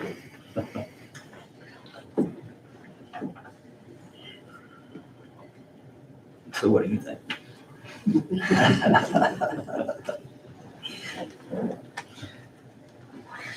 I've said before, I watched everything that the health department and EMS went through in that years. I've seen the increases in responsibilities to that department. I think the health department is extremely important and does a good job with the people they have. So this part, I agree with you. I think a lot are undercompensated. I believe that Dana is undercompensated. Where that fits, I'm throwing in your place. I'm telling you, if you do that, you're gonna have to use. Not me, this court. You're gonna have to, you are a voting member of this court. I am. You're gonna have to I am, but I'm one of 5. Sorry. So I'm following your lead on this whole budget. Good. So, like I said, I just, if you increase that amount. Like I said, with the, I'll let you finish, but like I said, that's the only number that I heard the other day. So, okay. Okay, go ahead. You do that, we'll just say this number is used. Okay? And you go up through all the department heads. As Billy said, let's look at the elected officials. Okay? It's not gonna work. It's not gonna work. You're right in that. I agree. At the same time, it's gotta do something there. And maybe, I don't know. I think that's probably something we're gonna have to leave alone until another budget meeting. I don't think we're gonna get anywhere. Doesn't sound like it anyway, so we need to do more research or something and find out. I mean, because all of the departments are important. And all of them do a fantastic job for the county, and no, they're probably not being compensated as well as they should, except those EMS guys. I got one for you. I agree with that. I agree. If money were no object. Yeah. You know? Oh, my goodness. You'd all be making a lot. Exactly. All right. Where else y'all wanna go? We'll leave that one alone for now. Unless you wanna, someone wants to make a motion on that specific item and vote on it today. Okay, doesn't sound. Where else you wanna go on the budget? Well, if I understand correctly, you're interested in doing something, and Doug is interested in doing something, and I am. Just don't know what that is. Right. Yeah, I'll do some work. Okay. There's lots of things I want to do, but. I agree. There are lots of things. Say something real quick? Sure. Just that being said, I agree with y'all. I don't know if everybody, deserves a raise. Yeah, we'd all love one with the price of fuel, milk, everything else we're looking at. It's been brought up the last 3 meetings, I know maybe 4, about seal coat rock. Is that not something we're gonna seal coat a new road we voted for a few meetings ago to allow to get people to slow down for one? I'm just trying to understand this. We're gonna seal coat it when we can't having issues with getting rock. We're having budget issues. Why are we gonna seal coat, make a nicer road out of it for them to slow down? And also the loader deal, I've got a loader that I give $12,000 for that runs every day. I can show you. I don't think anybody should buy anything new right now in today's time with the way the economy is, unless you absolutely have to have it. Y'all's fuel budget, I would have blown by April. So I just don't get if that many tractors are parked, sitting. I don't understand why someone else can't loan a loader. Some of these tractors can't be sold while they're bringing so much right now, prime dollar, and then be able to help out in that budget process. That's all. More of a statement just for you to think on and a question, just what I've seen. Thank you, Cody. I'm assuming, Cody, you're talking about 4131 being seal coated? Out east where the water pits are, Yes. going towards Weldon. Yeah, that y'all talked about. Yeah, wasn't about slowing them down for the reason that we were talking about seal coating it. It was because we are going out there constantly to blade it and we've put new material on that road several times over the last few years. And the cost of that is a lot more than having it seal coated. And the seal coat job would not come out of taxpayer dollars. That is a part of a grant from So the a TIF legislature. grant, it would be a TIF grant. It would be that TxDOT grant that we got. It's a different one. From the TIF's a legislature. different Yeah, it's a different one. I still don't, but then we said it was so dangerous, we need to slow them down. We had that whole conversation about it. The danger. There's a handful of houses on that road the oil companies will put base on those and they'll take care of them in due time if they're having any issues. I mean, we blade them when we can, but that's part of life. They bought a house on that road, the way I look at it, and I know you're gonna try to keep up with them, but I was part of Peregrine put in, I know, a mile. I knocked it down myself. They put in a mile of base on 4102 that's perpendicular down there to that. Because it was so bad, steep bar ditches, they couldn't get old trucks in and out. They will fix them. I just don't, if we're looking for raises, anything, that would just be a standout to me. And seal coating a new road that we're having trouble finding rock for anyway. Yeah. It just makes sense. But to continue to maintain the road at a greater expense than to use grant money to fix it once and for all.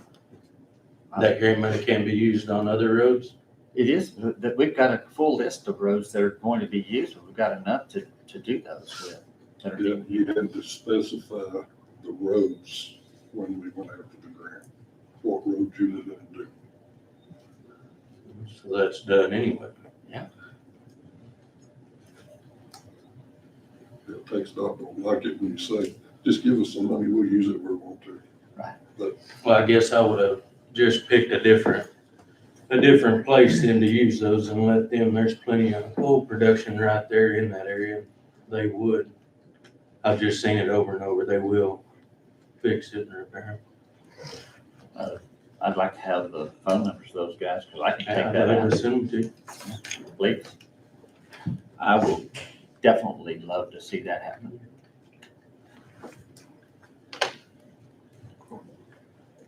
I have a question on the raises. Give a raise to one person, it has to be across the board raises. And here's the deal with raises. Nobody should be getting a raise right now. Nobody.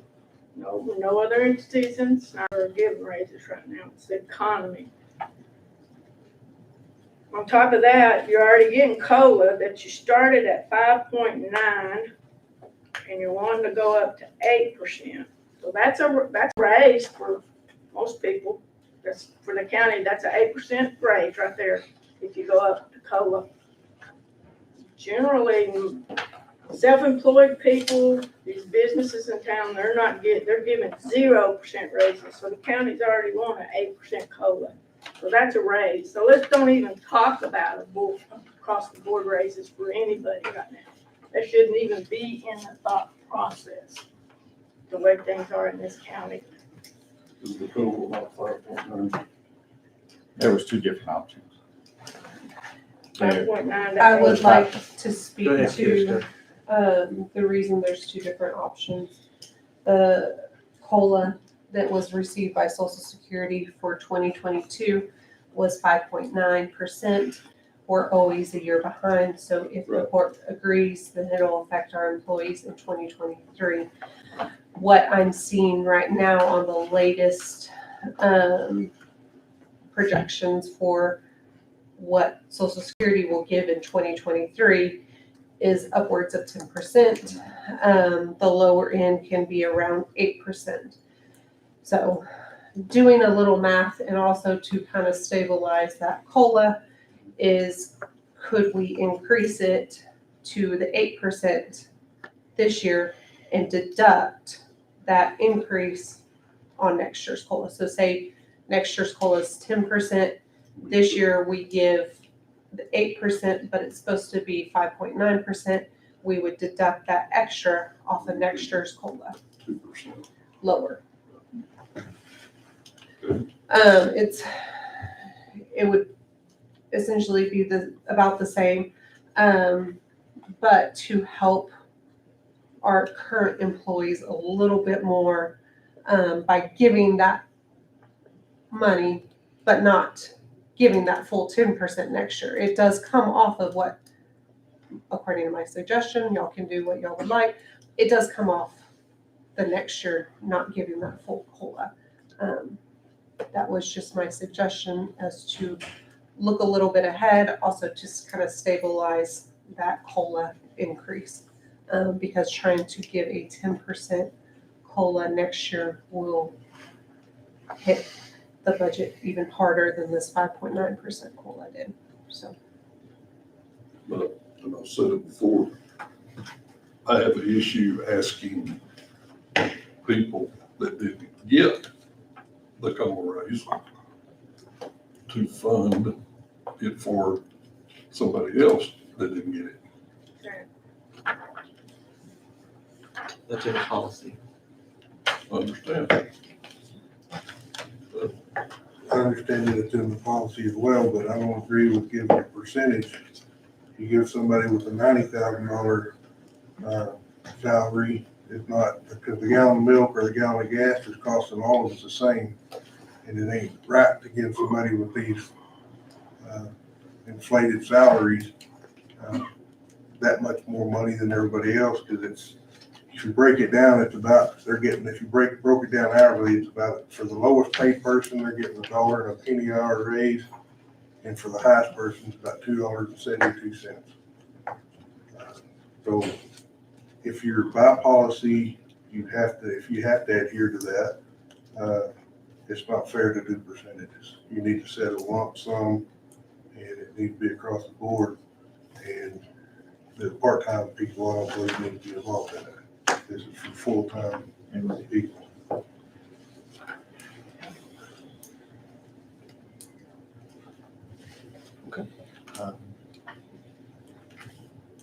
Most of the time, the lowest paid are you people.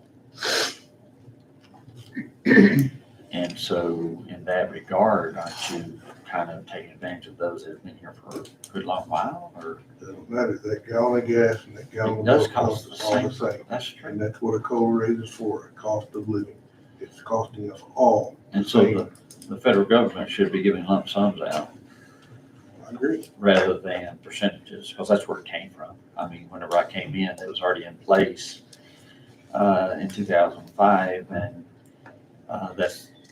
that was the only thing that the people at that time that were not happy about raises or cost of living adjustments was that they felt like that whatever, if the federal government was giving that raise or that COLA to that adjustment to others, then that would be okay with them to give that same adjustment. So that's how it got there. But I mean, you're gonna have to figure out and put it in, I guess, put in the policy, what kind of lump are you talking about? Would suggest, just, comparing county entities and government entities across the board. What do they currently do? We have our listserv of what counties are doing what. A lot of have responded in majority, and I would say about 99% do percentage raises versus across the board raises, or a flat rate raise. So just as an industry, the industry is to do a percent versus a flat rate.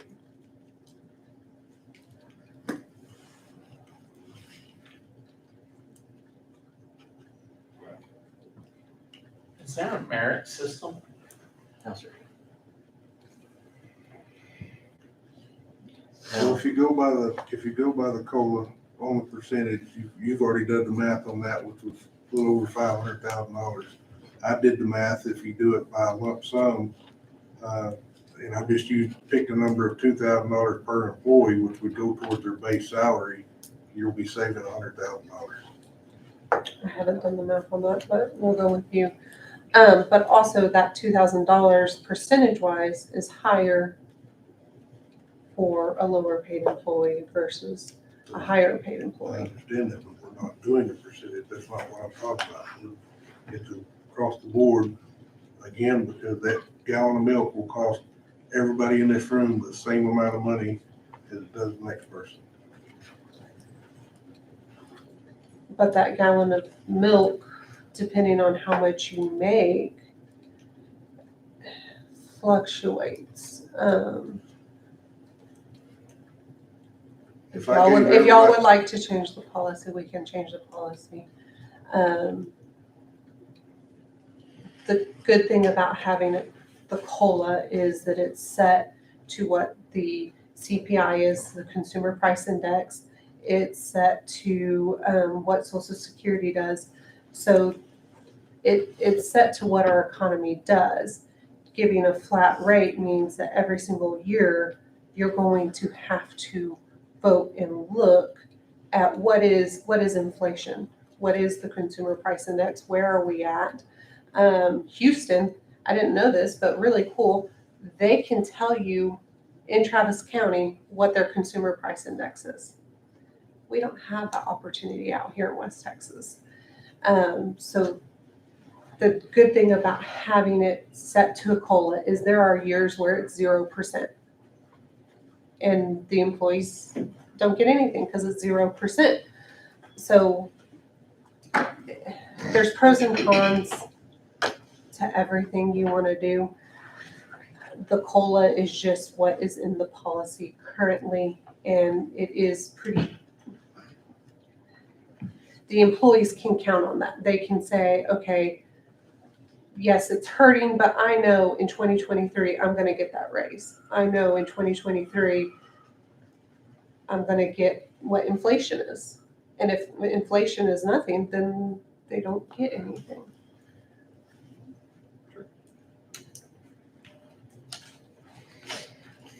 And those are all based on percentages.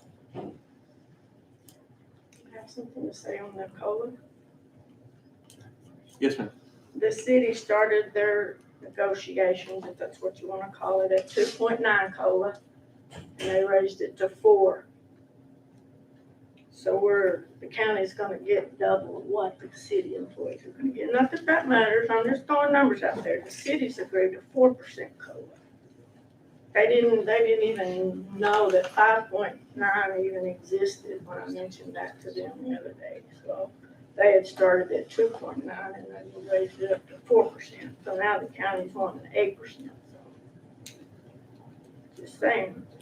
The Speaker of the House for Texas Legislature said that in Texas, the inflation is higher than the rest of the United States. It's 9.7 last month. What's the percentage of people in Scurry County that are not gonna get a raise at all? Your numbers, man. Do you know that? No, but I'm just saying, there's a majority of people in this county that are not gonna get a raise, 0%. Who are those people? Can you name somebody? I, for one, You're not working? no. My husband's self-employed, he's not gonna get one. Patterson's not giving raises. Go around and ask. People are getting laid off, they're not getting raises, I can guarantee you. Those that I've talked to are starting their people out higher than they ever have. It's not about the raise. They got it before when they went to work. That's right. To get them because they can't find anybody to work. We got a 45-year-old establishment here that went under not because of the economy, but because of the lack of being able to get labor. That was a business. That was a great business. We loved it. They went out for other reasons. Oh, It has nothing that's to not do what- with not being able to find employees. Okay. Okay. All right. So that's a policy decision. If we want to discuss changing that policy, that'll have to be put on the agenda. I believe we should stick with the percentage. People know what they're getting ahead of time. They know how to budget for it. You do this every year where you're trying to figure out a lump sum that you're going to give people. It's just something that's going to be difficult to do. It's not that Can I say difficult to something do. as far as Take policy 5 goes? Yes, ma'am. If we're gonna set a policy, why do we keep changing? I mean, we wanna go in and change the policy. If a policy's set, why go in and change it?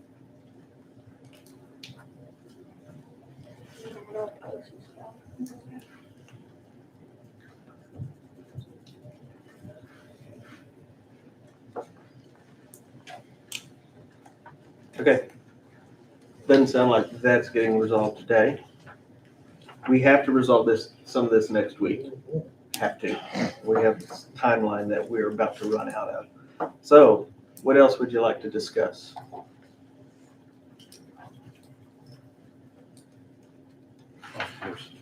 Okay. Can't give us $500,000. Okay.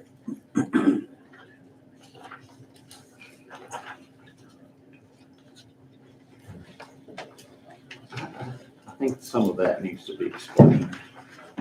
Okay.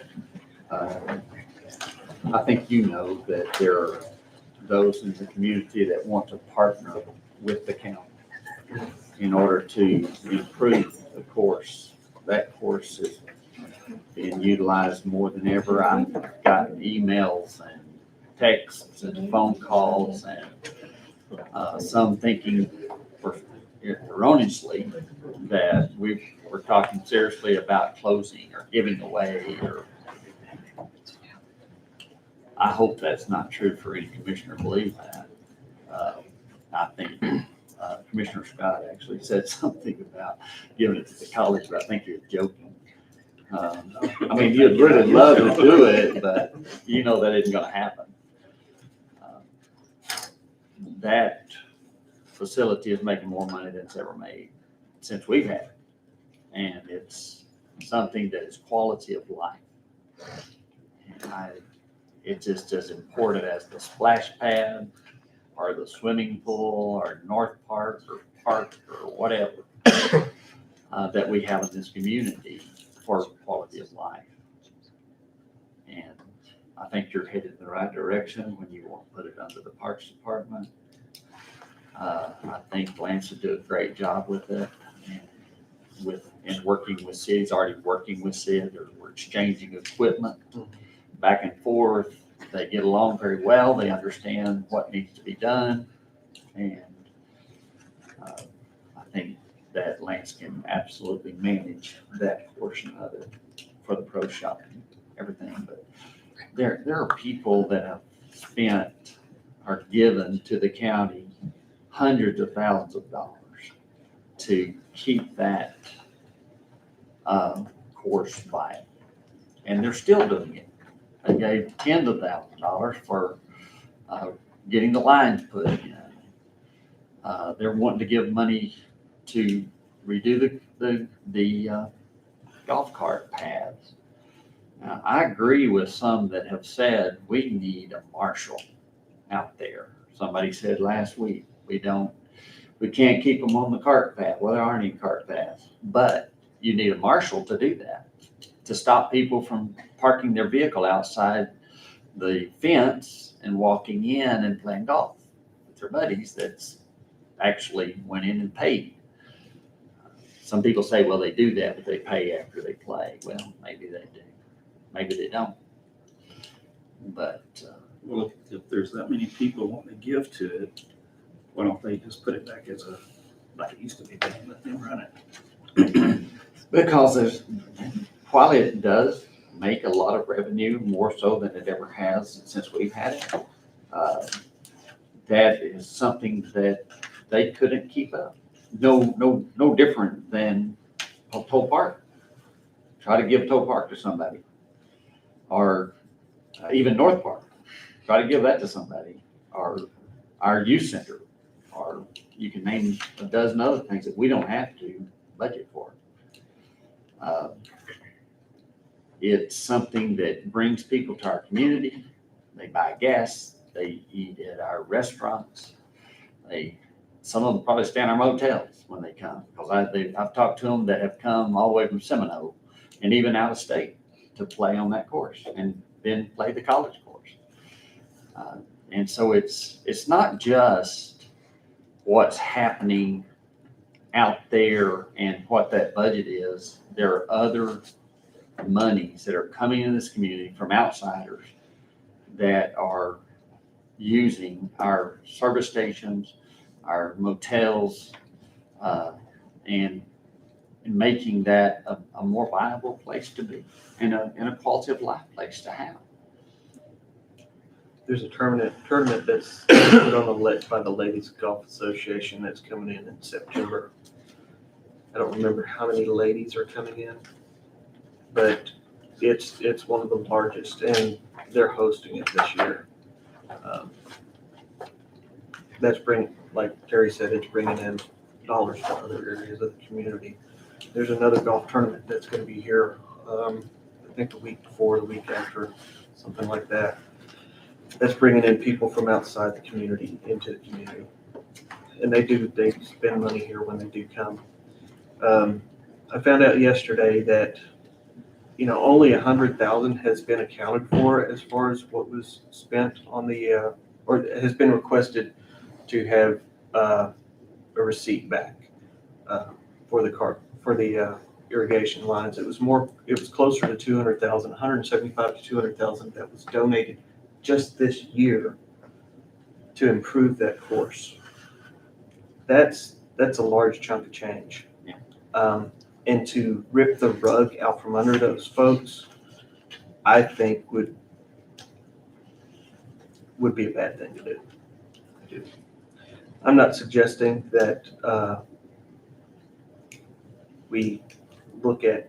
So they still have money left, is what you were saying, from working on the donations they've received versus what they've had put into the. I don't know if there's any left. I don't know, but I know that much was donated to do the work out there. I know of people who spent. I talked to a gentleman yesterday. He said he spent a month on a skid steer to make the improvements on that. So they're not just giving money; they're putting their time into it.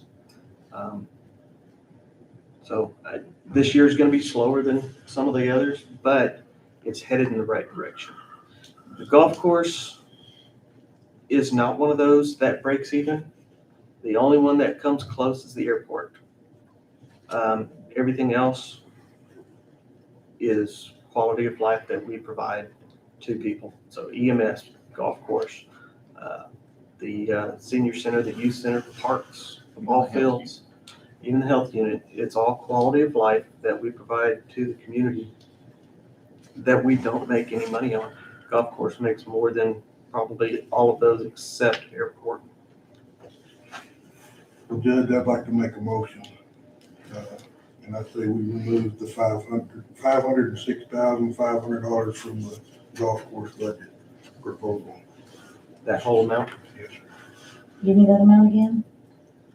$506,500. Okay, so the 500,000 is the capital expense for the car pass and the pro shop, which, as I said, the last meeting, that's a match for the pro shop.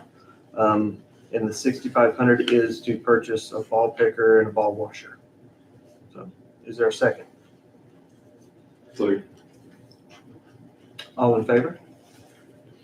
Okay, all opposed? What was the vote? I didn't see what the vote was. 3-2. 3-2 Terry and the judge are to take it out. no. Yeah, it passed to Not take it to out. remove the whole thing. I didn't vote to leave it all in there. My vote was not to remove it all. That's right. Okay, what else? We're making progress. Judge, I'd like to make another motion. This is back to our budget talks on this will be, of course, the JPs on precinct 1 and 2. And I believe I make the motion that we do not allow the 2,600 in extra travel for precinct 1, but we do put it in there for precinct 2 due to the boundaries. 2,600 out of 1. Okay. That's the additional. Yes, the additional. Okay. Okay. Is there a How second? much money is in there? That's what they're wanting to ask. Oh, I know, but I mean, how much I is think it it? was 1,600 or. Just travel How much is being spent? or that in education? I mean, cause fill it up. Right. Take it all up. I mean, No, you should. it's not gonna add this much. Oh, I know, but I'm saying, you're just gonna run out of money for the end of the year, probably, if you'll be done. I mean, you still got plenty. I hadn't looked at that. I want to make sure that we're giving enough to make it through the year. I don't want to budget because she didn't have it.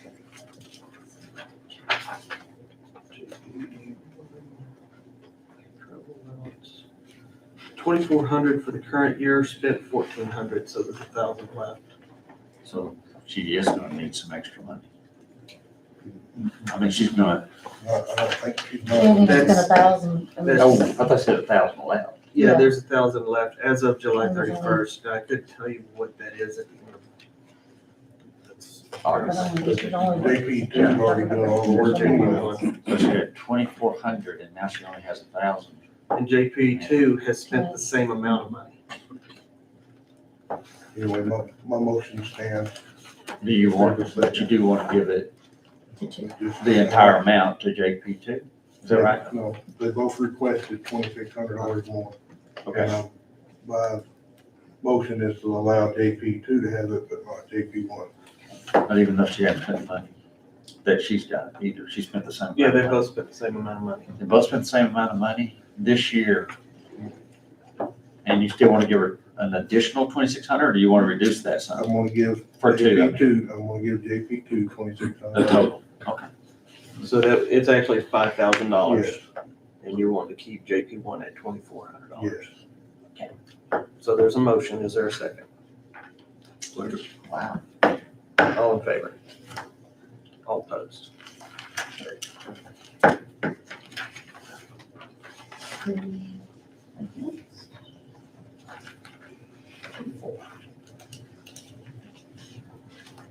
All right, what else? If you would amend your motion where we reduce JP2's to a, since she hadn't spent it, even though any more than JP1, I would go with you. What do you mean to reduce? Well, instead of 2,600, let's make it 1,500 or 1,000 or something, because she hadn't used any more than what JP1 had.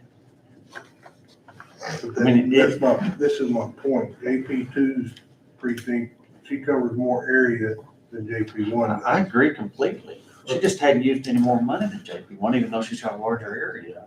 If she spent more money than JP1 has, I'd have no problem voting with you, but she hasn't. So if she's going to go do even more than what she has up to this point, Well, then- this was added in there because of the cost of fuel, the reason why it went yes. up. That's just to cover the cost of But it fuel. went I'm up. not saying she's gonna do Yeah. more, that she's got more fuel cost. So does one, because it went up. I'm fine, John. I mean, I'm just saying, if you amend your motion to reduce her sum and give a little bit to JP1 more, since fuel went up for both of them, they both spent the same amount of money to this point. Would you like, how would you like them to be amended? I don't know if we can amend it, y'all already voted. Okay, so I would make a motion then, that we, instead of 2,600 for JP2, we give her $1,000. Instead of taking all the money away from JP1, we'd give her $500. I don't want to do a budget now. So, all right, so as it stands, all right, so in the budget is $5,000. That's what they've requested. The vote to move JP1 to just the same amount as last year failed. Yes. You're making a new motion Yes. to, so 500. to 2,900 for JP1. Yeah. Same amount for JP2 or a different amount for JP2? I agree, she has a larger area. I don't understand why she didn't use more money than what JP1 was, since she does have a larger area. But possibly because of that larger area, she would do more, so I'd say give her $1,000 rather than 2,600. So move her to 3,400. Yeah. Okay. I mean, it doesn't make any sense to me that she wouldn't spend more, because she does do a lot of this. I don't know what JP1's doing to stay up with her. In a smaller Now, area. when Judge Webb was in here, she did say they've done about the same amount of inquests and all of that. And Judge Martinez does have outside the city limits in some areas, so. All right, so that's a motion. Is there a second on that motion? 2,900 for JP1, 3,400 for JP2.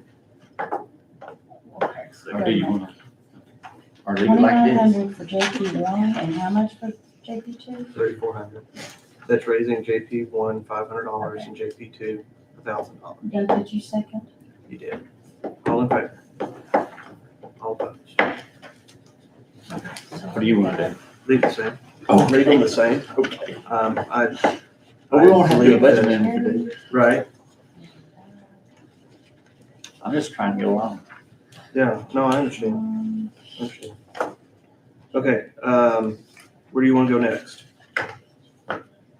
Making progress.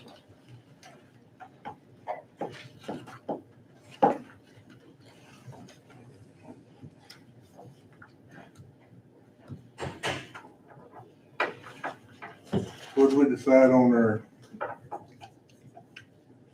our bailiff for the district judge? Wasn't decided yet.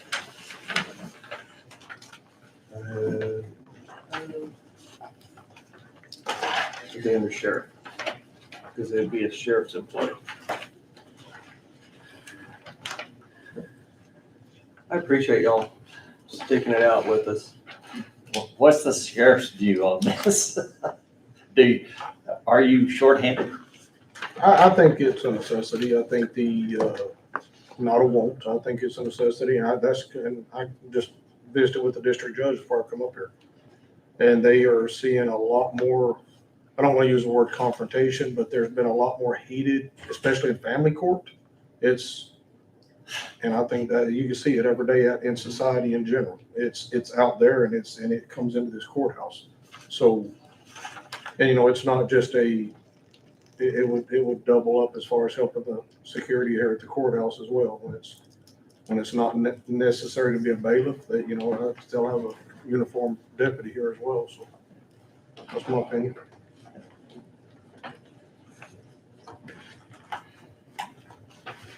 Right? Isn't there 2 deputies here every time trials are going on? Well, no. If the subject is in custody, yes, I have one guardian, one bailiff. If the subject is not in custody, if the defendant is not in custody, then there's just one, just the bailiff. That's it. And that's for criminal court. Right. There are times when they have family court that there's nobody in there. Yeah. Lots of times they don't even call us for family court. Can you put them in custody? No, it's not really good for me. Our Children's Protective Service, Doc, Does that- it's huge right now. Yeah. And when he's here, when your deputy's here, he's pretty much, he's not gonna get to leave, so y'all got emergency calls or. You mean like during a trial or what? Yeah, if he's going through a No, trial, he can't is leave. strictly, say, I use Kevin, He more because Kevin's my responsible. guy. Yeah. Up here. If we have a trial going on, he is strictly assigned to basically you have to be assigned to the court, to the jury. They have to, when they go out, he has to be with them. So he's stuck. That's why I was saying, he's bound to be here. Absolutely, yeah. And I can attest to the I animosity. asked you if I needed to come and you told me no. Well, the vote, what was decided is that you're gonna have 5,000 like you requested in the budget. There were two Let me different tell you motions. why, that it's not. The stairs about to kill me. More, because we get it monthly, every month. We don't use it when we need it. We get it given into us monthly. Thank you for that explanation. And so we're talking about family court and the problems we're having with that. I can attest to the change that we've seen from family court when I first came here to today. We have people coming down out of that elevator that are super heated, and they're showing it. They're cussing each other, they're fighting each other. That's why we got cameras, the deputy, right? And it's getting worse. People cannot, I told It's my. that way in our hallway all the time Oh, yeah. on a family day. And there was a time that Lana and I would step out and say, do we need to call a bailiff? But, we're at that point in society that we You say go, that, do they're we liable to shoot dare you. step out Yeah. there? our staffing. We'll make it shot. They can't get guns up here. Oh, okay. Okay. We might get punched. Is that better? It has changed, there's no doubt. And I think it's right. I think that she does need a full-time bailiff. I don't think it's a want. I think it is a need. It's gonna get worse for Trey as it goes on. I mean, people just, road rage, you're talking about road rage. Whenever you start talking about people's children and them separating them and all the things that are going on at family court. My kids were driving down the road the other day and in Lubbock, and they pulled over at the same time another car did. It made the person angry behind them, pulled up beside them, and gave them every sign he could. And erroneously, this boy gave it back to him. And when he did, he immediately pulled a gun up and pointed it at those kids. That's what we're living in. No, that's right. And Jeff, I think what you were asking also into is if the deputy, I guess if a bailiff doesn't go through and a deputy is required to be up here for court at all times, they would be pulled off the street and we'll have one less deputy to respond to calls in the county. I can't do that. I can't sacrifice my patrol. I'm short as it is. I mean, I'm not short, but we make it work, but I can't pull from my numbers to try to fill this. I can't do that. Well, I make the motion that we allow the district judge to have a bailiff. Second. All in favor?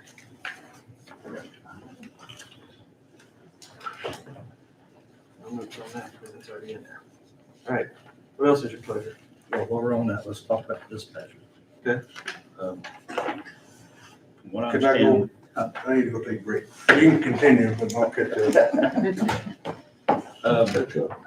y'all paying so much overtime because for one, a turnover, right?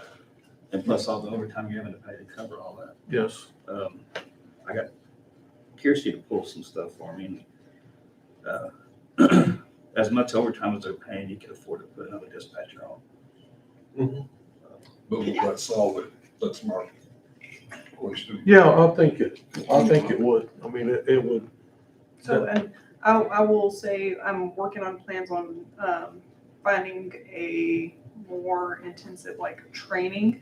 I think part of our turnover issue could be people with feeling that they're overwhelmed with the training that we do, because I can't specifically sit down for a full 12-week training program with someone. It's kind of, hey, you're going to sit along and we're going to teach you as we go, as we come up. Oh, this is a vehicle accident. This is how we're going to handle it right this second. And that can shell shock a lot of people. Whereas I would prefer to be able to sit you aside and be like, okay, if we come into this scenario, this is how you're prepared. I had a scenario today where we had, right before we came up here, a child that was unresponsive and starting to struggle to breathe.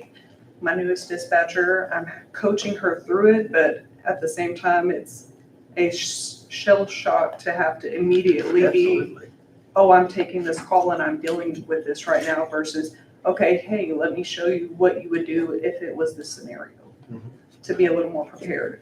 So I do think that also affects our turnover rate, is, just to put it in general, is the lack of training that they're able to receive coming into a high stress job. So where do they get their training? I mean, I'm asking. Yeah, no, we have certain dispatchers that help with the training. I help with the training. We put them through a basic telecommunicator class, but the majority of our training comes from in-house. I mean, But they do go to a class. Yeah, oh yeah. Yeah, there is a class, and it's very generic overall, and it's more geared towards the larger agencies where you are only taking phone calls, and if that's what you do, that's what you're good at. you're only going to dispatch on the radio. Some agencies like Dallas and stuff where more of these classes are geared towards, they have a dispatcher for fire, a dispatcher for EMS, a dispatcher. So majority of agencies, well, I would say smaller community, majority of our agencies are set up like we are, but a lot of them are not as, they don't need as much multitasking levels as we do for the amount that. And we do pre-arrival and EMS pre-arrival instructions where the majority of them do not do that, dispatch centers. So, which is excellent, I think, and Tyler can attest to that. But so it's more, we do a little more than most, but I mean, I think we should. That's why we do it. I mean, we need to do everything in our power before these guys get there. So that's why we do that. Yes, sir. So we are working on a program too that we're still developing using some of the EMS education funds for a stable dispatcher that's seasoned, that's not going to go run off someplace else to work, to get them that more confident training at MedStar, which they actually do the priority dispatching. She's gone through it as well. It does give a little bit more comfort with the pre-arrival instructions. And so we're still developing that program to get it to work right, but just basically kind of combining education funds to make those dispatchers a little bit better trained. Of course, it wouldn't have an increase in salary to it, but it would be more education.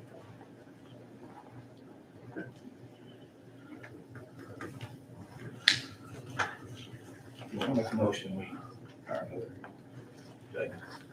dispatcher. Second. All in favor? Can I go back on one just to get the bailiff? That bailiff is gonna be combo, is it? Is it gonna help adhere to in county court? Yes, ma'am. That's what was discussed last week. I just wanna get for the Yes, minutes. ma'am. It would, It will be a yes, it combo. would be, yeah, he would be assigned to the courthouse. Now, we've talked to the district judge and we're gonna work our schedules to where he can be You at don't have county like court trials. instead of. Just to get it. Yeah. Right. Yeah. And if neither one were in session, then he would security still be a deputy. You can have a roam of security. Absolutely. Yeah. Or double. Someone needs to be out downstairs. Okay. Take that place. So you're talking about extra training and training down here, and Jason's talking about possible training that he can do. Do you need an additional amount of money? Now, you're just talking about your EMS, right? For EMS? No, so MedStar provides dispatch training for priority dispatching. Okay. We don't have the money to purchase priority dispatching equipment and stuff like this, it's not feasible. But we can provide the education for that. Yeah. We can't, MedStar does. And so I think we sent two last time, it's been a long time, sent two, but it's basically just gives a broader scope to what we're currently using. Okay. And then we'll probably have some policies and procedures that kind of match that. It's still in the process of development. And a great example, I guess, of that is when I went to this MedStar training, I learned that during a seizure episode that you need to wait for people or the person to have that gasp of air, that they will stop breathing during that. With the program we have where it is helpful, it doesn't specifically instruct like this MedStar program did. So literally last week I had a child, the mom called me that her 1-year-old appeared to be having a seizure and that she was starting to not breathe and she was starting to turn blue. And I was able to provide her the instruction of, okay, we are not going to start CPR yet because it will be more damaging than it will be good in this scenario. So I was able to provide her instruction as far as what we need to be monitoring, checking her pulse.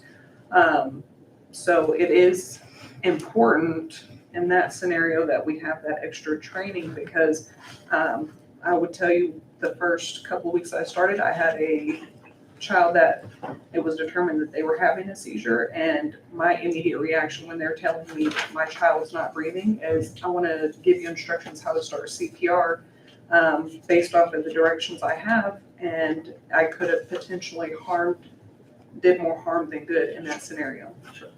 And so what I'm getting at is, if you're gonna if you need to send these dispatchers, these new guys down to Dallas or wherever to get this training, do you need a bump up in your training line, or you got plenty to do I that? think I'm okay as far, I've got training line, plus I have Leo's money that the state gives me, so. And additionally, we get support from the Council of Governments. Yeah, they reimburse us on a lot of it. Yeah. Okay. Great.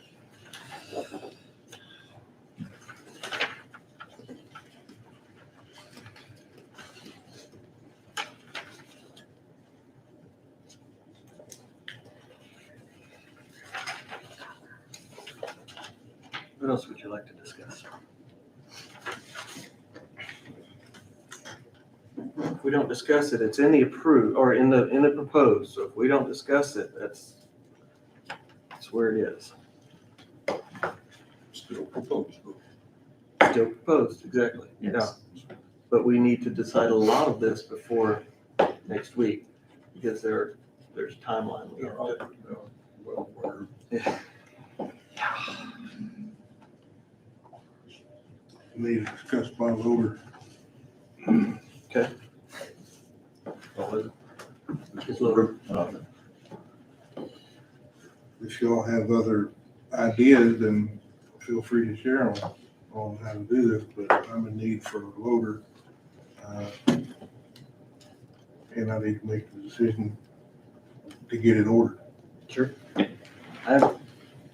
I mean, if y'all don't want to take the lump sum out, y'all rather pay the interest, then let's discuss that. Personally, I think Terry ought to say you his. Do it that way. You've got an older loader that's out of warranty. I don't understand that, but look at the dollars. Look at $90,000 that you're paying to fix yours because it wasn't in warranty. It is too. It's fine. Oh, I know it is. It's not one. I know it. But Long way. the transmission and engine both could go out. And there's issues with that loader, the reason why we're going, it wasn't as good as the one we had in 3. I know that, I've driven it. There's something real funky with that one. Not right. You know, Well, there's one thing about it. Thing. All the other 3 commissioners let you borrow anything you need if something broke down. Yep. But you inherited a mess, okay, more ways than one. So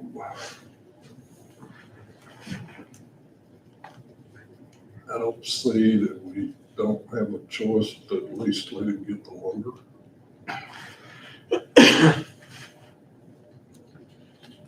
Because I'll be honest,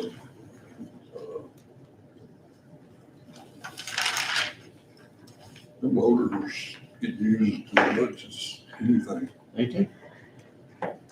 I don't think there's any question to anyone here that he needs it and that he ought to get it. I think the question is, do you want to pay for it all up front or do you want to pay interest? And then if you do decide to pay it up front, do you want to take it? We just pulled out $500,000 from the budget. Do you want to take it from reserves or put in the 224 back into the budget to do it? In other words, do you want to use up the reserves of road and bridge? Do you want to budget for this machine? How much? Did you check into the lease payment? The payment, yes, and this may not be the right sheet, because now that we're going, I can do it for 5 years or 3 years. The 5 years, the payments are $49,884.78 a year. We'll say $50,000. Yeah.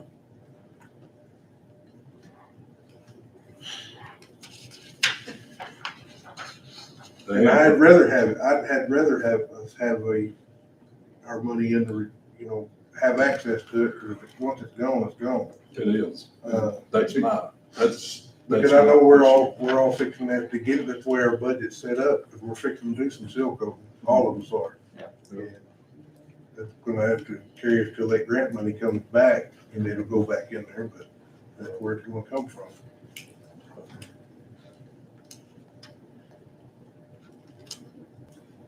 That was 5 years. Yes. $50,000. And then the last year, it'd be,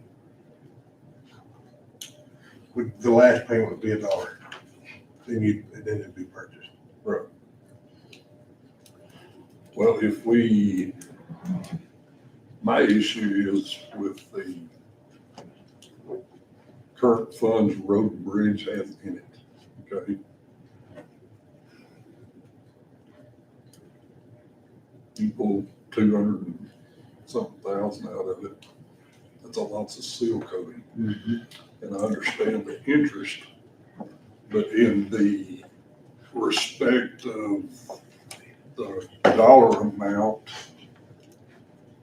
that would remain if you leased it, that we'd all have access to do the seal coating, because none of our budgets has got enough money in for seal coating. Or if you tax for it, it doesn't come out of road and bridge. I don't know that I want to go down that road. I really don't.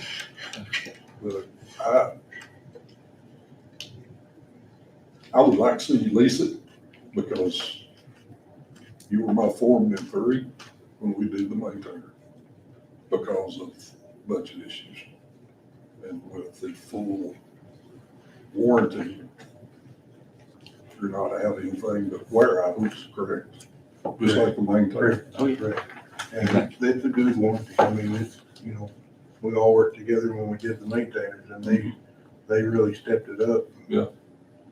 So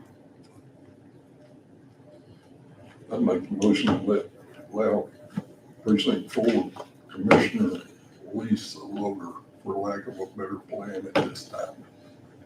Like we did the mud rip? Yes. Okay. The So one there, he just read. there would be a balloon payment at the end? About 5 years? I've got it. The way he's reading it, he's paying for this in 5 years total, Yes. where we're not paying Right. for ours in 5, right? Right. Okay. But I just want to be clear. It's what they call a purchase lease agreement. Yes, The last leased payment- on. Leased on. Yes, Pretty much. yeah, the last payment's $1. Yeah, Okay. that's what you want to do. That'd be So my there's motion. no balloon payment with what you're doing. So I second it. All in favor? Thank you. Yes, sir. You're welcome. I get to drive it first. No, we don't have discussion unless you get one more quick. Yeah. We'll have some more. It's Scurry County equipment. Oh, dear. Here we go. There's something about when you I pulled my Cross. spoon out, stirred just a when you minute. cross 208, just something changes. Regardless of who worked for it. Exactly. Okay, what next?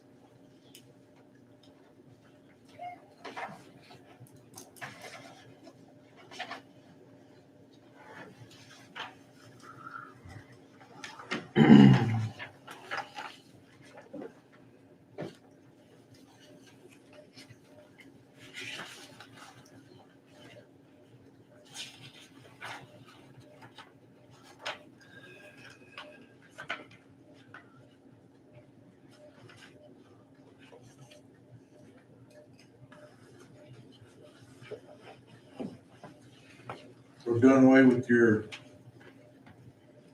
educational coordinator, correct? You can do without it? Can I speak on that? Yeah. I'm waiting.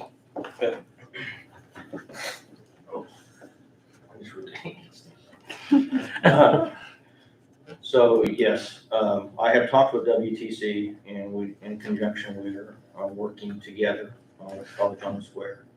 And as long as WTC and us are in agreement and assisting with the costs and structures and the administrative fees that go along with that, we don't necessarily need a full-time education coordinator. If that bond breaks, for whatever reason, or we're going in different direction, then yeah, I can see me coming back saying I need something to that effect. But with that cooperation with WTC, we can still have an EMT basic class and still have an advanced class, which is what the need is, so that we can continue educating EMTs and keep us fully staffed. If you don't have an education program in the state of Texas, or really in the nation, you're not gonna have anybody to replace EMTs because they're not gonna stay EMTs, most of them are gonna go up to be paramedics. Eventually, we can't fund a full paramedic service, so eventually we'll go on. So I've gotta have somebody to keep training those new employees, essentially, those new EMTs. However, I would entertain, or would like you guys to entertain a secretarial position, if at all possible, at the chief deputy rate. Our call volume's increased by 51% since 2008. I've been operating 15 years without a secretary. And frankly, I can't get everything I need to get done. I just can't. So whether we get it from another department or whether I hire, are you allowed somebody to hire from outside? However that would work, I do need that. Cindy and I are the two admin positions. I have a few, I have one infection control officer that's very, very part-time. But we're requiring more infection control because of the pandemics that are coming through still, that we're facing, different rules and different changes. I give a little bit of time here, I give a little bit of time there. With the increase in insurance documentation, increase in billing requirements, I simply can't get it all done like I used to be able to. So you see my reports a month, you see what I'm doing. And I'm not gonna come to you. Personally, I don't feel comfortable coming to you in Commissioner's Court with something that's not a need. You know what my needs are. And if you don't know what my needs are, I encourage you to come sit in my office and we can talk about those needs in more detail. You may have a better plan than I'm not seeing. But I've looked at everything from one side to the other. Told you all for years, I don't need a secretary, I don't need a secretary. Well, 15 years later, 51 call volume increase, demands with administrative tasks and paperwork. At this point, I'm gonna need one, especially when I get into Medicare cost reports next year. If you've ever done a cost report for Medicare, either have I. So is that a new requirement? It's a new requirement, yes. I'll be implemented in that next year. I've been dodging the bullet for the past 3 years, but I can't dodge it next year because I'm the only one left. So I've done great dodging it, to be honest. But I've talked to Kevin Coyle, who deals with our Medicaid cost report. He's like, you could get this done, and it's not his expertise, although he said he'd be a reference. So we've got to get this documentation, and we lose, I think it's 10% of our Medicare revenue, cash value each charge. Yeah, we don't want that. We can't do that. We can't afford that. No. We're having to scrub our charts a little bit more and more because there's a lot more documentation that's not being gained. Coggle's doing the same thing. They're scrubbing charts to try to get accurate information.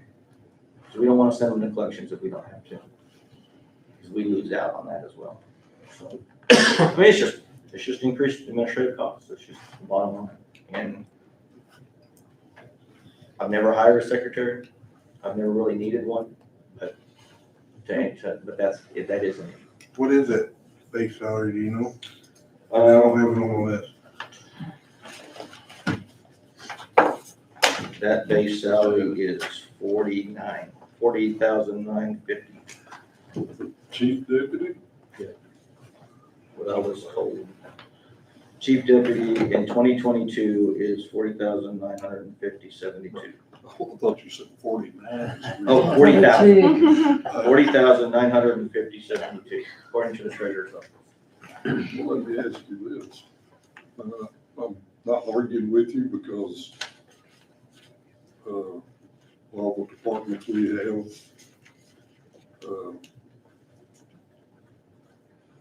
you go after grants, you bring in revenue, blah, blah, blah. I'm not arguing with you. But do you have to start them out at the chief deputy?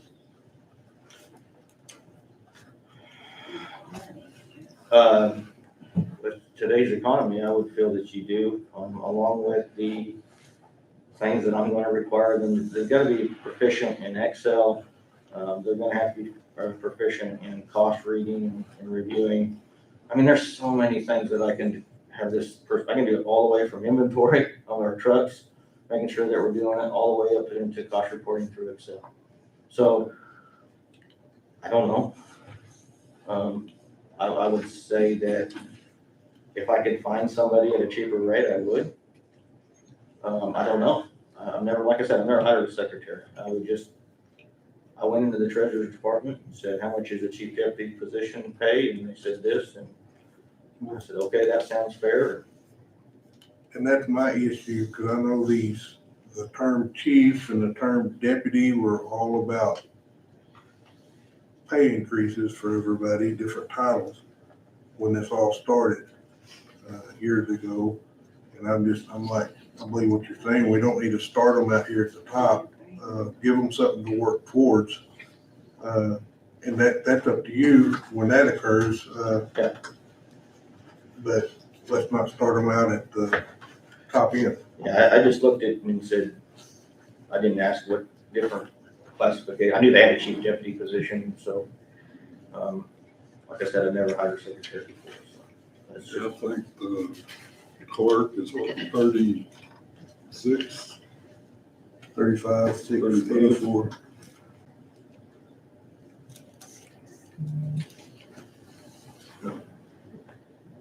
Would this person be an EMT as well?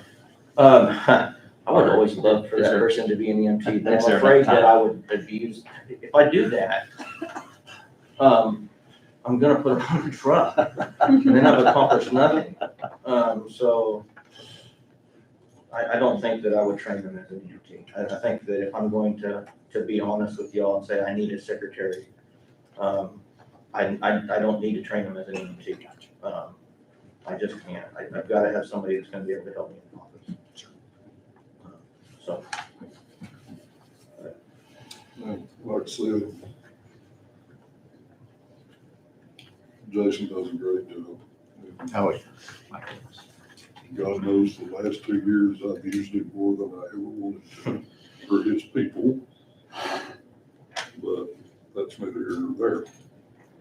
But I would, I'd say if you're interested in starting out as a clerk, that would be my motion to allow you to do that. Appreciate it. Would that, a chief clerk? Nope. Okay, just a clerk. Just a clerk. Which would be 35, 684, 15. And then have that possibility of, as they learn and as they do their job, to go up to a chief. Well, that's because. Not a deputy, a chief clerk. Yes, because you don't start them out, it gives them something to work towards.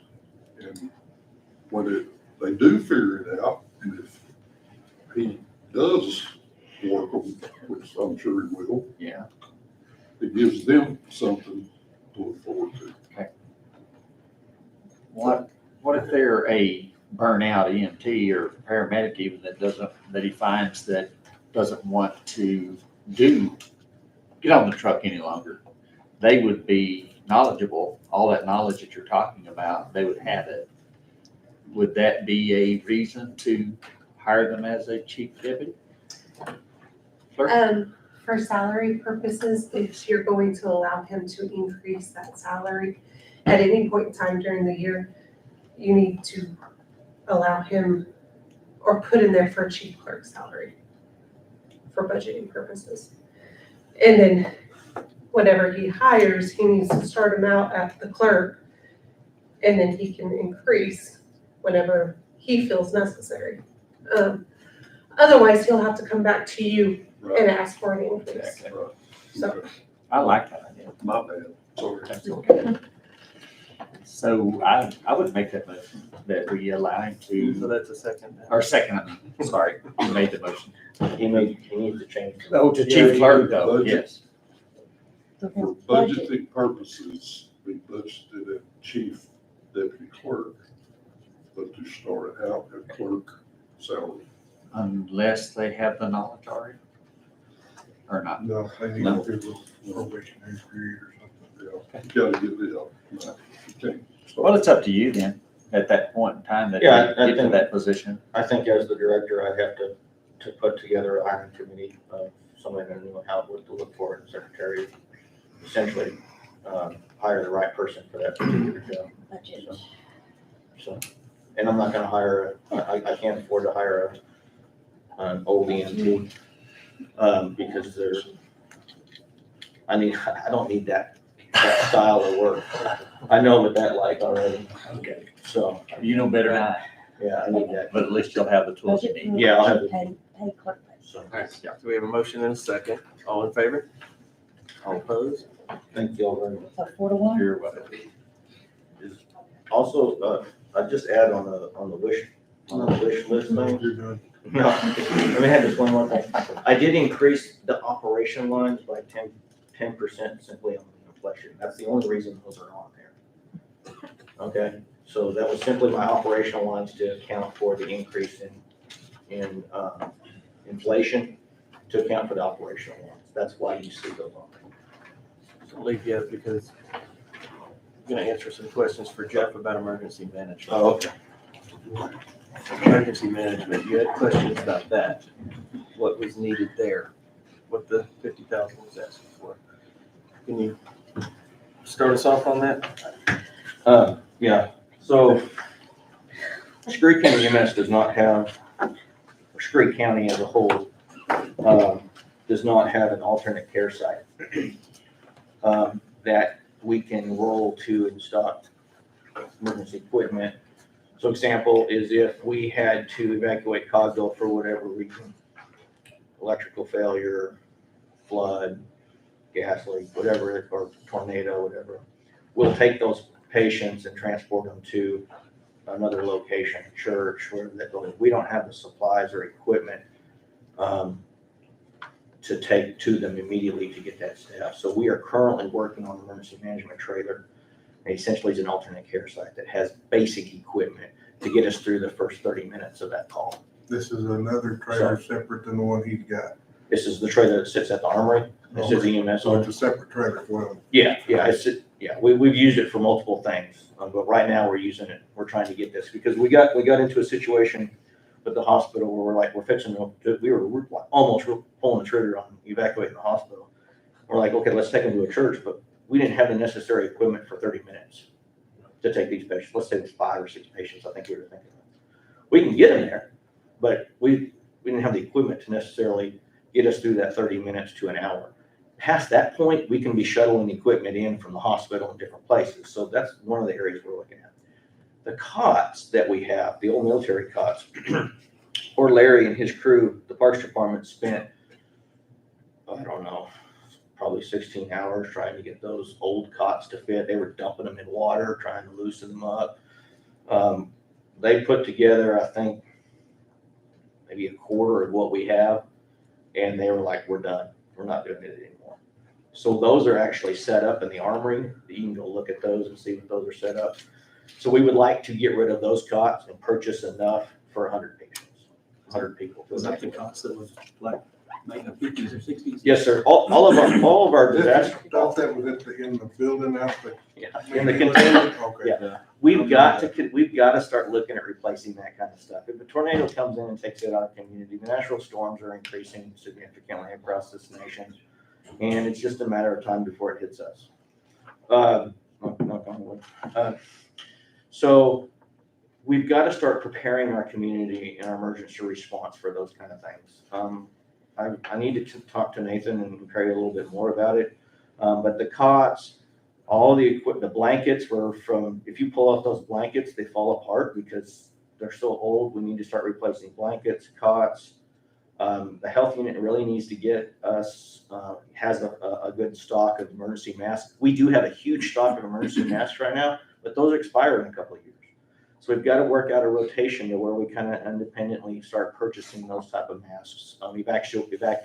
Vaccination needles, syringes, stuff like that, that we need to start kind of stockpiling or get ready for a mass vaccination clinic. We used to train for those all the time. We still need to do some decon stuff. There's a lot of threats of all kinds of sorts, one of those being nuclear. And so we need some decon stuff associated with that. We're not prepared for that. All the stuff that we had for nuclear tax was purchased in 2002 and 3, when that was a big threat, and all the hospitals and stuff had to prepare for that. We don't have anything like that anymore.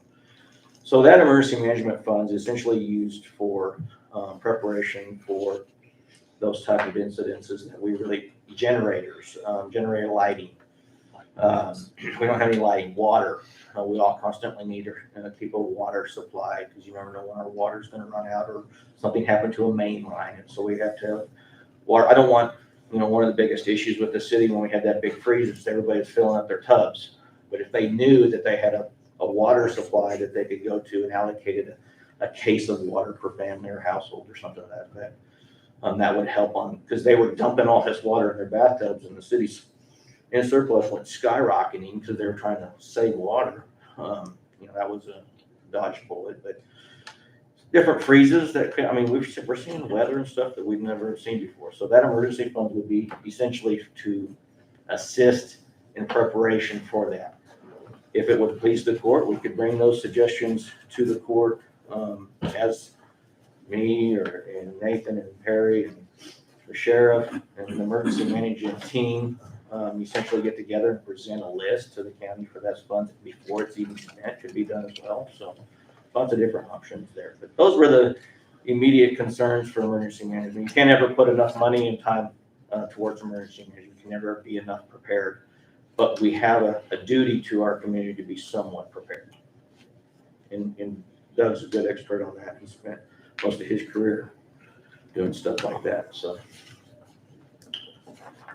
anyway, does that answer? Yes, sir. Yes, sir. Could you repeat that? I'm just. I think it's being recorded. And I forwarded you a list of what's in the trailer, and it's mostly PPE and things like that, that by this time is outdated. I don't think it was replaced with any of the new PPE. But We have an expiration date list for the PPE. Thanks. Some of it's good for 5 years, some of it's good for a year or 2 years. We've got an expiration list and an inventory list that I did not bring with me today. Right. But we have all that inventory at the armory.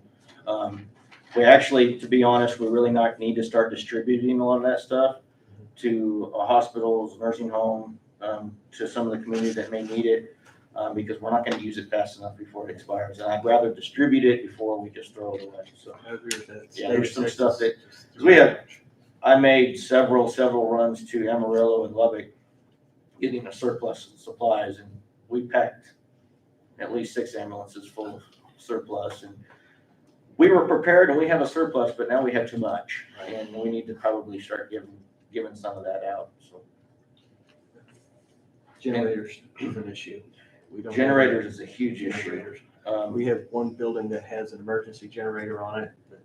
Yeah, our generator went out at that last power failure that we had. We've had it repaired twice by Mr. Doty. And it gets started and it runs long enough to get the garage door open, and then it shuts itself off. So I don't know what's wrong with it. We replaced the carburetor on it twice, and changed the fuel lines on it. It's about time we just purchase a new one. Well, this building right here is an evacuation site or a storm shelter. There's no generator on it. So lights go out, it's dark, and people are stumbling around.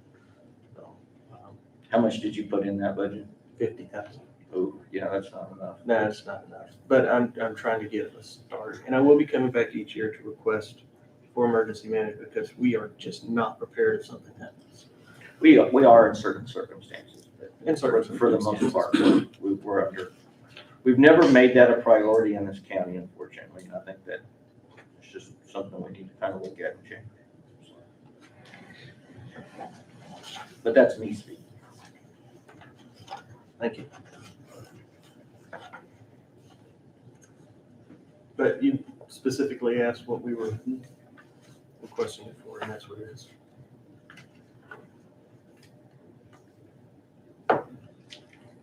Is there anything further you'd like to discuss? Yes. Yes, ma'am. I Catch your breath. apologize. First thing is I didn't mean to bump the door when I came in. out on the middle street. I loved it. Graceful. It's not about the allowance, okay? It's not about that. It's just that you told me I didn't need to be here. I couldn't even talk for myself because I was having to watch it on TV because I had court this morning. So please, everybody, forgive me for storming in like a, yeah. Y'all been in here for 3 hours. You needed a little, something to go on. Yep. Dan, I'll talk to you later. So I apologize, but it's not about the money. If you don't think we need that, that's fine. I mean, it's okay. If you think you need it and you have a reason for it, why wouldn't we give it to you? Well, and don't I wanna do a understand that, and budget. maybe we asked for a little bit more than, I mean, that was a pretty good jump. Yeah. But, Fuel is double. Dan, Exactly. don't you talk. You didn't get it all, so. Huh? You didn't get all you wanted. Well, actually, I do have a favor to ask. Can you lower mine to what Norma's is? They're the same. Okay, They weren't changed. okay. Okay, well, I'm really gonna, because I've got it that they did, so No, they didn't. 29 for one and 34 for the No, other. that was the vote, but it. That's what I It understood failed. too. But then we did another vote. And it failed too. So it didn't change. That's when I asked the judge, what do you want to do? And he said, keep them the same as they are on there. Okay, so they're gonna stay where they We're are? confusing the clerk here. Yeah, because I've got it passing It didn't pass. in the second time. Good thing I That brought was it my up. motion. and Pass it for 3,400 and 2,900. it Didn't pass. Either one. Okay, I have court. Thank you for your time. Thank you. Melody's gonna go back. I'm Take glad the you all got elevator. to see me today. Me too. Oh, yeah, I Good to will. see you. Take it easy on the door. Yes, He's smarter. it's Okay. hard. Say that again. Okay, I've got the first motion that Jeff made, and that was to take 2,600 out of number one, Mhm. it's additional travel. Right. And then that was against, 3 against, 2 for, so that zapped that out. Then it was to reduce JP1's. 500. See, I've got reduced 3,400 and, I had it the other way. I had 2,900 and 1,000. And y'all said, no, it was 3,400 and That 2,900. would be the total lines for those. Right. Yes. Okay. Yes, It'd be that part's right. 500 And then 1,000 and it failed. It failed. And Then I asked the judge, what do you want?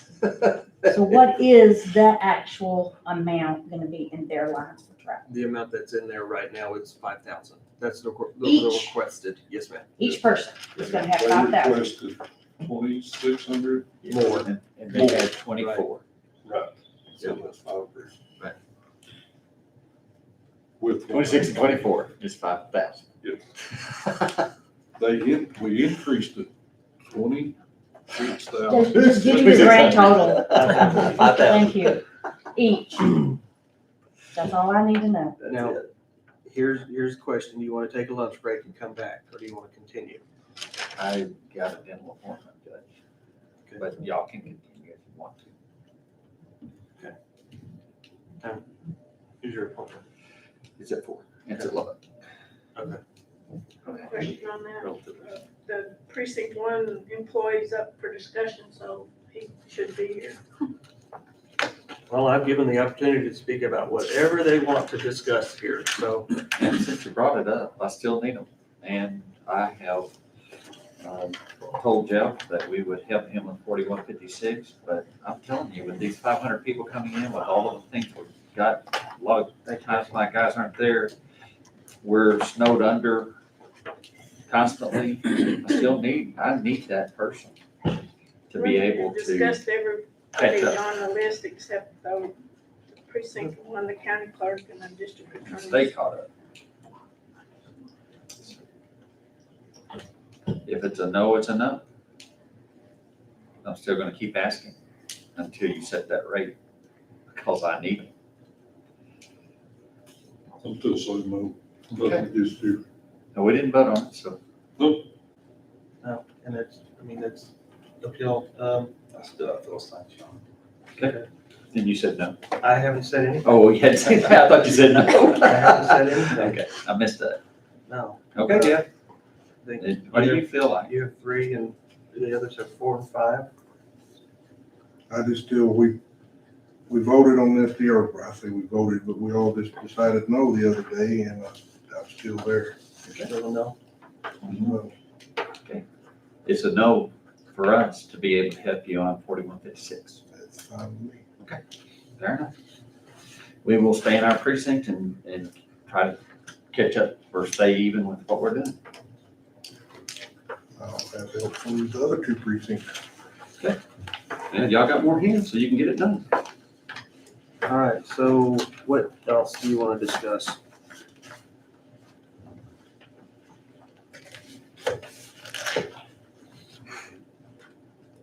Might as well get yours over with now. I done figured I done, it's over, I did. I'm gonna stand off what I said last week. Well, I figured you would.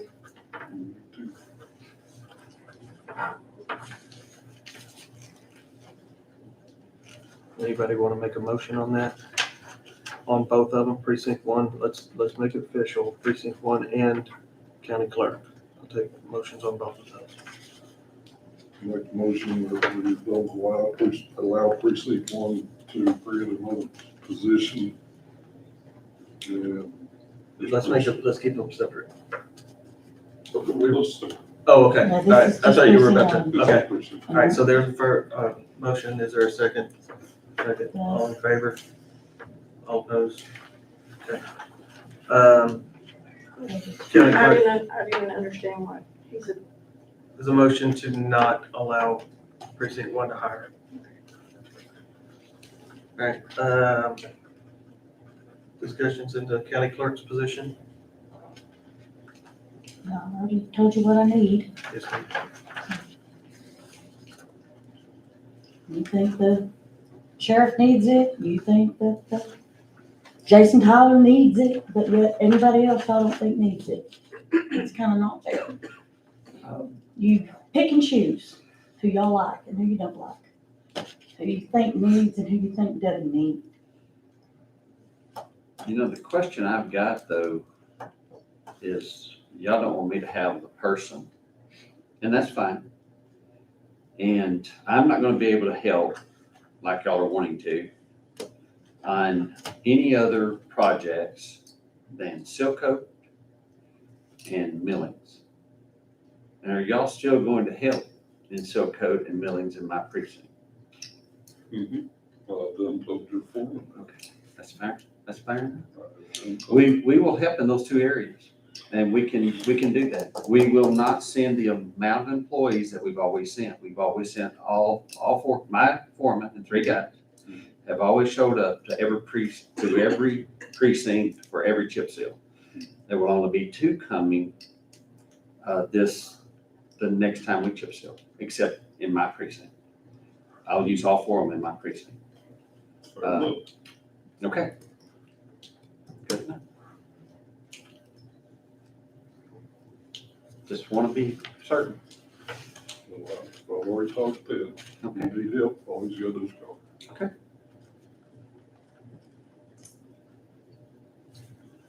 Yep, more to the thing, if you call, we're gonna go help. But we won't expect you to help at all in other than chip seal and going to get millings, something like that. And now, if we get some slack time, we'll be glad to help anyone. I don't see that coming very soon, but maybe it will. I hope it will. We all do what we do. Yes, sir. That's what it's gonna be. That's all you can do. That's true. Okay. Let's move on to the county clerk's position. I make a motion not to allow another employee for county clerk. Let's say, All in favor? All opposed?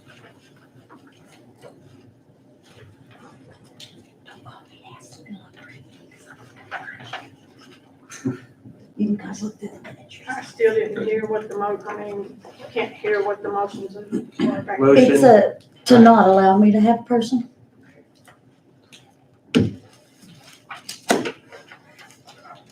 Okay, so what else do you want to discuss?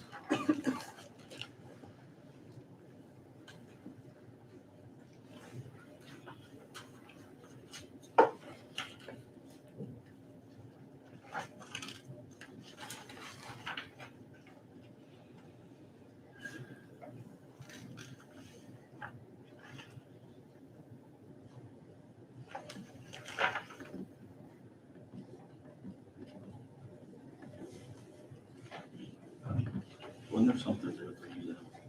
I mean, it's on here, but Yeah, they requested $5,000 increase and to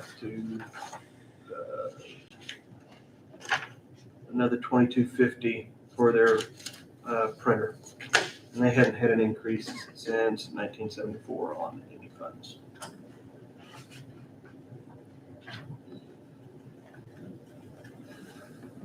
So it's at 45 right now. They're asking for 52,250. An increase of $7,250.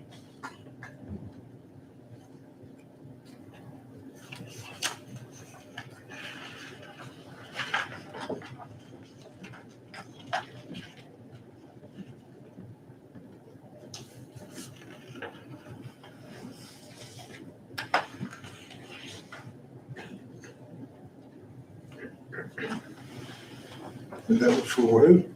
Museum, I don't see them on there. under a non-departmental. Oh, okay. They're facing the same inflation we are. I'd make a motion that we allow the museum to have the funds that they need to operate. The college is providing the building. And like you said, they hadn't had anything increase since '74. Everything has gone up. They are vital to our community. I just don't see how we can say no. So there's a motion. All in favor? All opposed? 4.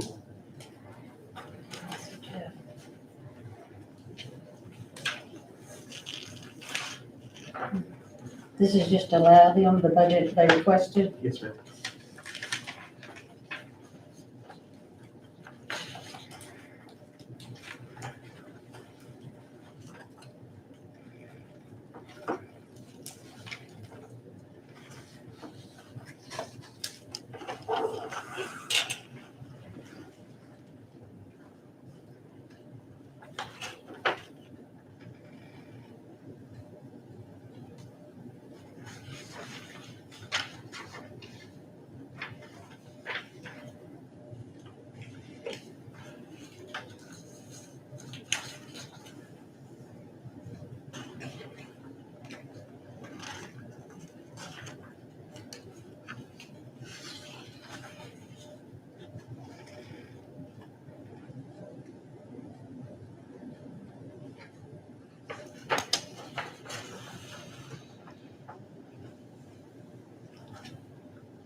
In our last meeting, there was discussion about maintenance, adding a person. I did put that in the proposed.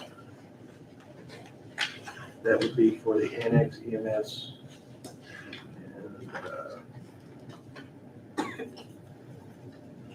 And, It'd be the youth center. Youth center.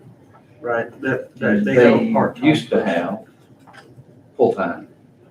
Right, and Youth she center did. changed that Yeah. where she is someone else that's full-time. So if it's part-time now, then this would be shared between the three, right? Right. Requesting make him full-time so he can. And that's EMF for EMS. I don't want to take care of the youth center, but also take Youth care of center. the youth center.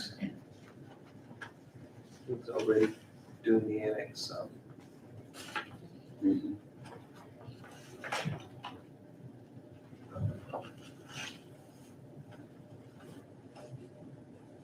I'd make a motion that we allow the janitor for the full time to take care of 3 buildings, youth center, EMS, and annex.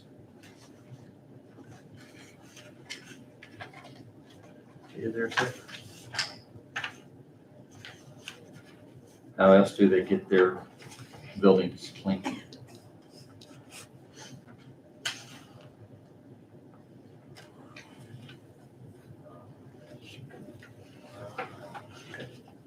Motion passed. Anything else you would like to discuss? How do they get their buildings clean? That's part-time personnel that continue with the youth center and the annex, but EMS doesn't have anybody? EMS doesn't have anybody. Just Jason can do that. I think either way, we'll go over there and work part-time if we need to. How many hours can you work without coming full-time? 40, I think it's 30, 32. 29? 32, I believe. I believe that if you do more than, if you stay 30 hours consecutively, you become full-time. Yeah, there's a certain dollar amount where somewhere throughout the year, if you work more than that, you're required to pay the benefits. And I don't remember what that dollar amount is. Thank you. I think when I asked for Celine, they both told me 32. As long as she didn't work over 32 hours a week, she's fine. I was talking to Kirsten, she said that we need to go, I have a guy working out here at my precinct part-time, and she said we need to get down to 29 hours, or we were going to be full-time, part-time. And benefits like Oh, okay. health insurance.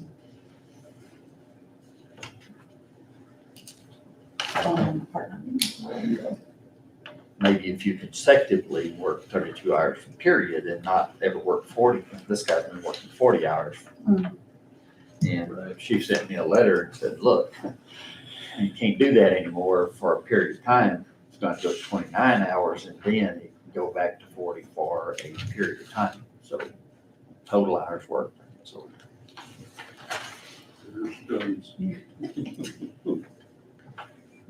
there she comes. Thank you. Hi. 30 hours. Okay. Consecutively, That's what I. over 30 hours for more than 6 weeks. They will be considered full-time employees. That is why I needed you to drop yours down to 29 hours so that we can get close to that 6 weeks. You just stay. Where does that dollar amount that I'm thinking of come in? That comes out up on the exempt and non-exempt employees. They have to be considered exempt employees, they have to reach a dollar amount threshold. Okay. Is it also for seasonal? Or no? No, Okay. seasonal is just approximately like 3 months. Okay. Is what seasonal would be considered. That's often why we're asking y'all, are they temporary? Are they regular, part-time? Really the only thing that plays a factor in that is retirement. Okay. So if they're regular, part-time, then we need to pay them retirement. If they're temporary, seasonal, then we don't have to pay retirement. Perfect. Thank you. I'll just, get comfortable. We're gonna have a Zoom meeting if you don't stay. Not gonna lie, I did have to take a break and eat, so. Sure. Anything good? Oh, yeah. All right. Is there anything else you would like to discuss?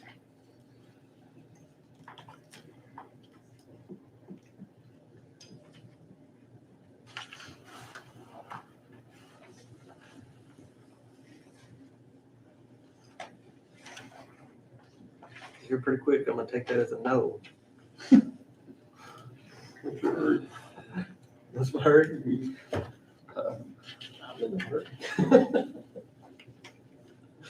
But it's long silences. off on the cloud. The COLA.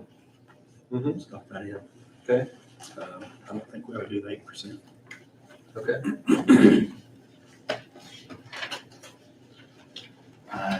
I believe that we absolutely need to. 9.7% is real. And these people are having to pay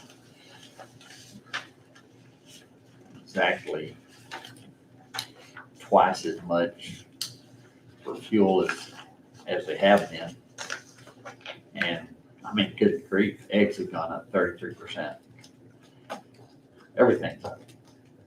And definitely, I mean, need help. And they're not gonna get it until 23. Well, and just to kind of put it in perspective, that 5.9 COLA was based on Consumer Price Index of 2021. Yes. Given in 2022, if voted on and approved, given to our employees in 2023. So, but when that was felt to our employees was back in 2021. So, just to kind of put it in perspective, Consumer Price Index based deflation was on 2021, what the market and the economy was doing at that time. That's why 2022, where we're looking at 10% round numbers For 2024.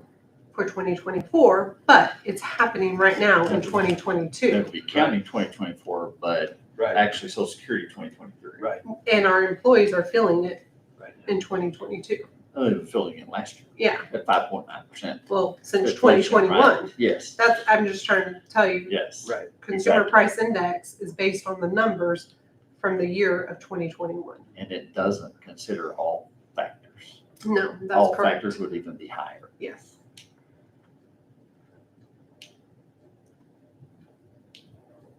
I mean, there's employees working in this county that they're doing without to some degree. It's not just employees in this county, it's people everywhere. I know it is, but those that work in the oil field, or those that are going to work in the oil field, are getting that when they go to work. Not only oil field, service companies. I talked to a guy yesterday, started his guys out driving for him for 23. I talked to another guy that is oil field, and this was not oil field, but this one is oil field. They can't find people at 23. Y'all know how difficult it is to get CDL drivers. They're impossible, I'm sure. They are. And so they're upping those salaries. They're not talking about raise, they're upping them before they ever get there. Plus bonuses. Plus they get bonuses. Oh, absolutely.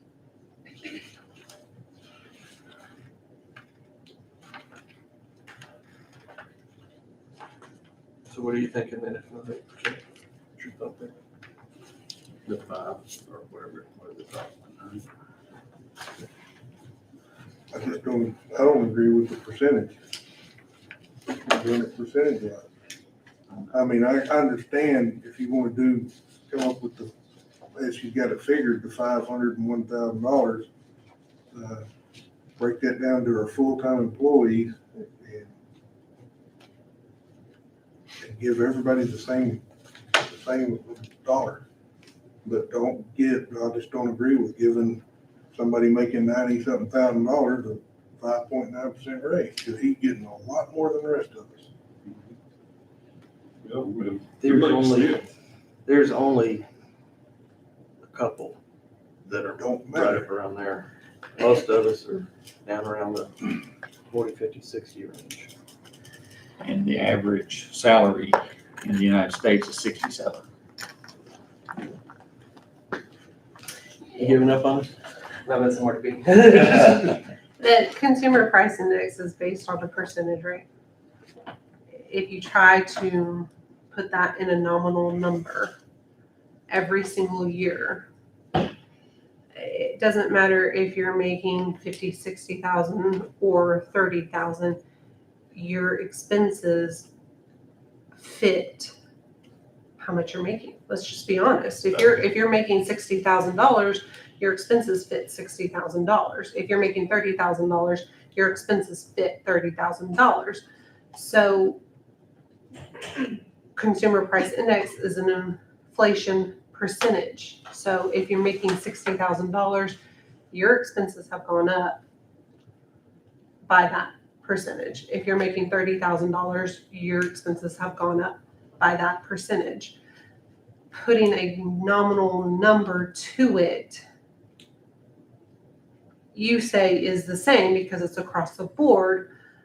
But again, if you're making $60,000, your expenses fit $60,000. If you're making $30,000, your expenses fit $30,000. Well, this is, a cost of living is not to go for your house payment or your car payment, motorcycle payment. That cost of living is simply your groceries, your But the fuel. consumer I price, disagree with that because if you have an interest rate that's variable on your house, and a lot of people do because it's just the way that things work. But when inflation goes up, your interest rate goes up. Well, we could remove elected officials and department heads from this list. You got the same thing. I mean, the inflation hasn't gone up for elected officials and department heads. They're making the most salaries. That's already been voted on, hasn't it? They It's already been have, publicized in the paper and everything. they've been living, I mean, somebody making 30,000 isn't living in the same type of house as someone making 60. They're just not. And because they're not, the expense of electricity, fuel, gas, whatever you're using for that home has gone up that percentage. And so you're because you have decided to work hard and get into a position of an attorney or a county judge or whatever, you did that so that you could live in that particular house. And if you didn't, if you just want to be a laborer, then there are lots of people that are happy with that. Their house payment is not the same. Their cost of electricity is not the same. Their cost of gas is not the same. The cost of recarpeting or whatever inflation there is. Food is not the same because of the different choices that people make in their lives. And anybody that's making 30,000 could make 60 if they want to do the work to get it done. And so it's not even to give a nominal amount because people determine themselves the way they live. well, And we've what they- created the salary schedule as it is, and while I do think that it needs to be seriously looked at and compared, we have stated that not everybody gets paid the same. Therefore, why would we give everybody the same cost of living increase? Otherwise, why don't we all just, everybody get paid that works for the county a Same. set amount of money? If we're gonna give everybody the same cost of living. And as far as elected officials and department heads staying out of it, elected officials do a lot of work, or at least I'll speak to me, I do a lot of work, especially behind the scenes. And I know our department heads, most of them do a lot of work. If we seriously want to look at this, let's do that in January, February, when you're not in a budget crunch, when you're not picking and choosing. Let's seriously look at this and get job descriptions. how you'll compare my office versus how you compare Melody's office are gonna be two different ways you compare them. So you're going to have to educate yourselves as a commissioner's court to understand the needs of Melody's office and to understand the needs of my office. And it's not fair to compare us the exact same way. And it's not fair to also do it during budget crunch time when emotions and everything are already high. It needs to be, yes, I would love to give everybody a raise. Yes, I would love that to say, you know what, everybody deserves a $15,000 raise. But what is their job description? What is right for that office? That's what I feel I would like to see the Commissioner's Court do when looking at that salary schedule. Yes, ma'am. Sorry. So were they elected? I mean, there was an ad in the paper that said elected officials are already getting such and such for longevity and stuff. That's already done. It's not. No, That's It's done, proposed. huh? that's not done. That's They're proposed. required by law to post that before, So that's not done. Okay. and that's what it said proposed, but it was not voted on. Okay. They have to purchase or place that in there 10 days prior to our meeting.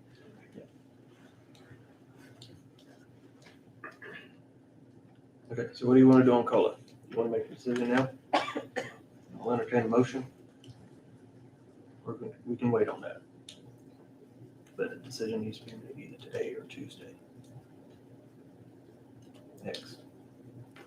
Does the people are hurting, and I just believe that 8% is the right percentage. And I make a motion that we do 8% for 2023. They've got 6 more months of what they're doing right now. And they've already missed out on the 5.9 for last year. All of us have. Real quick. We've removed a little over $1 million from the budget today.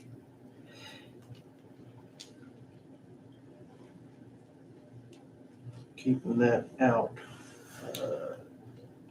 potentially, this is potentially, it could go, the tax rate would go from 48.00 to 44.85. And it can go to 48. It can go to 48. So we have a motion for 8%. Is there a second?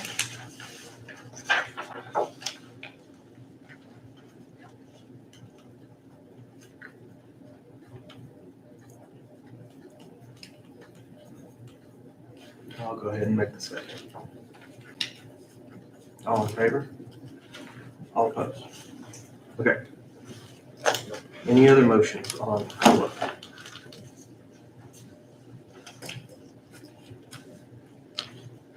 I'll make the motion that we do 5.9% COLA. Second. All in favor? All opposed?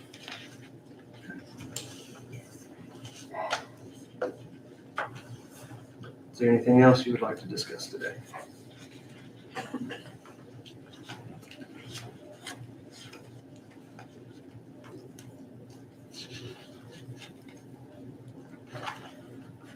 It's my understanding is everything else except discussing the department head, the health department head's salary.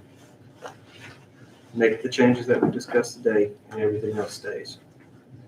I have a question on, the five, or what was it, the 334,000 that's coming out of Road and Bridge to fund the budget? Okay, so that will change from 334 to 75.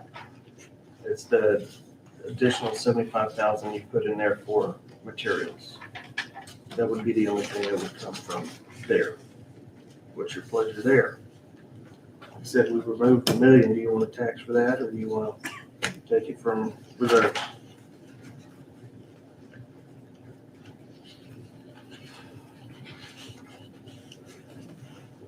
That's what I'm trying to get, understand on this is that what this, where you're, that, I mean, I believe that we need to be taxing for whatever we're gonna do with our roads. Okay. And you need to be taxed for Okay.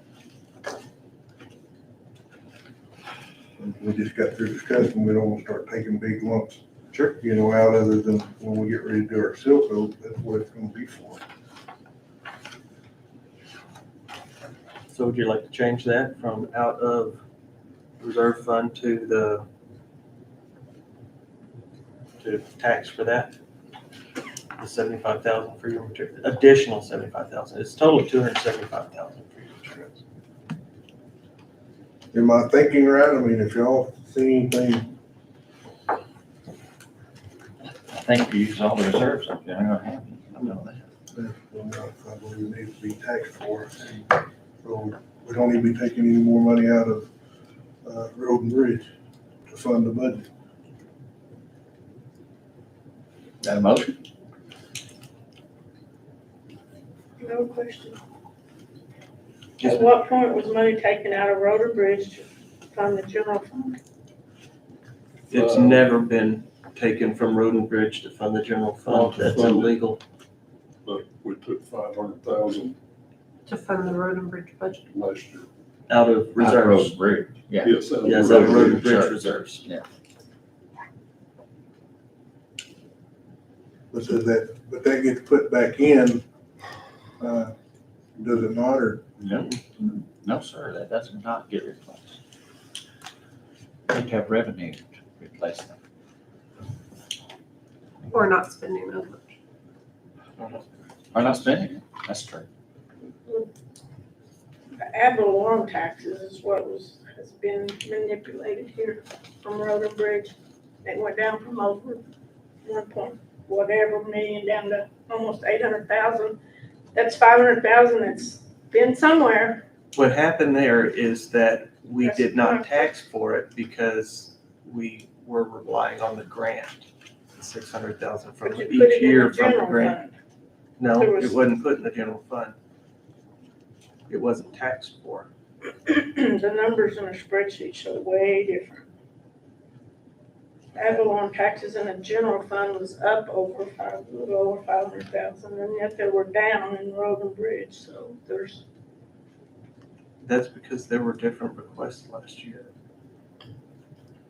for general fund, not because we're trying to do something nefarious and move from road and bridge. That's illegal. We're not gonna do something that's illegal. okay. Jeff, what was your motion? I didn't make one. We're just gonna, for you, I make the motion, we adjourn. All in favor? Okay, thank you for sticking this out. I've got some work to do. You gonna get an updated list? Putting it to you. No, I'm kidding. You gonna get an updated list? Yes, yeah, all the numbers will change. Yeah. Well, not all.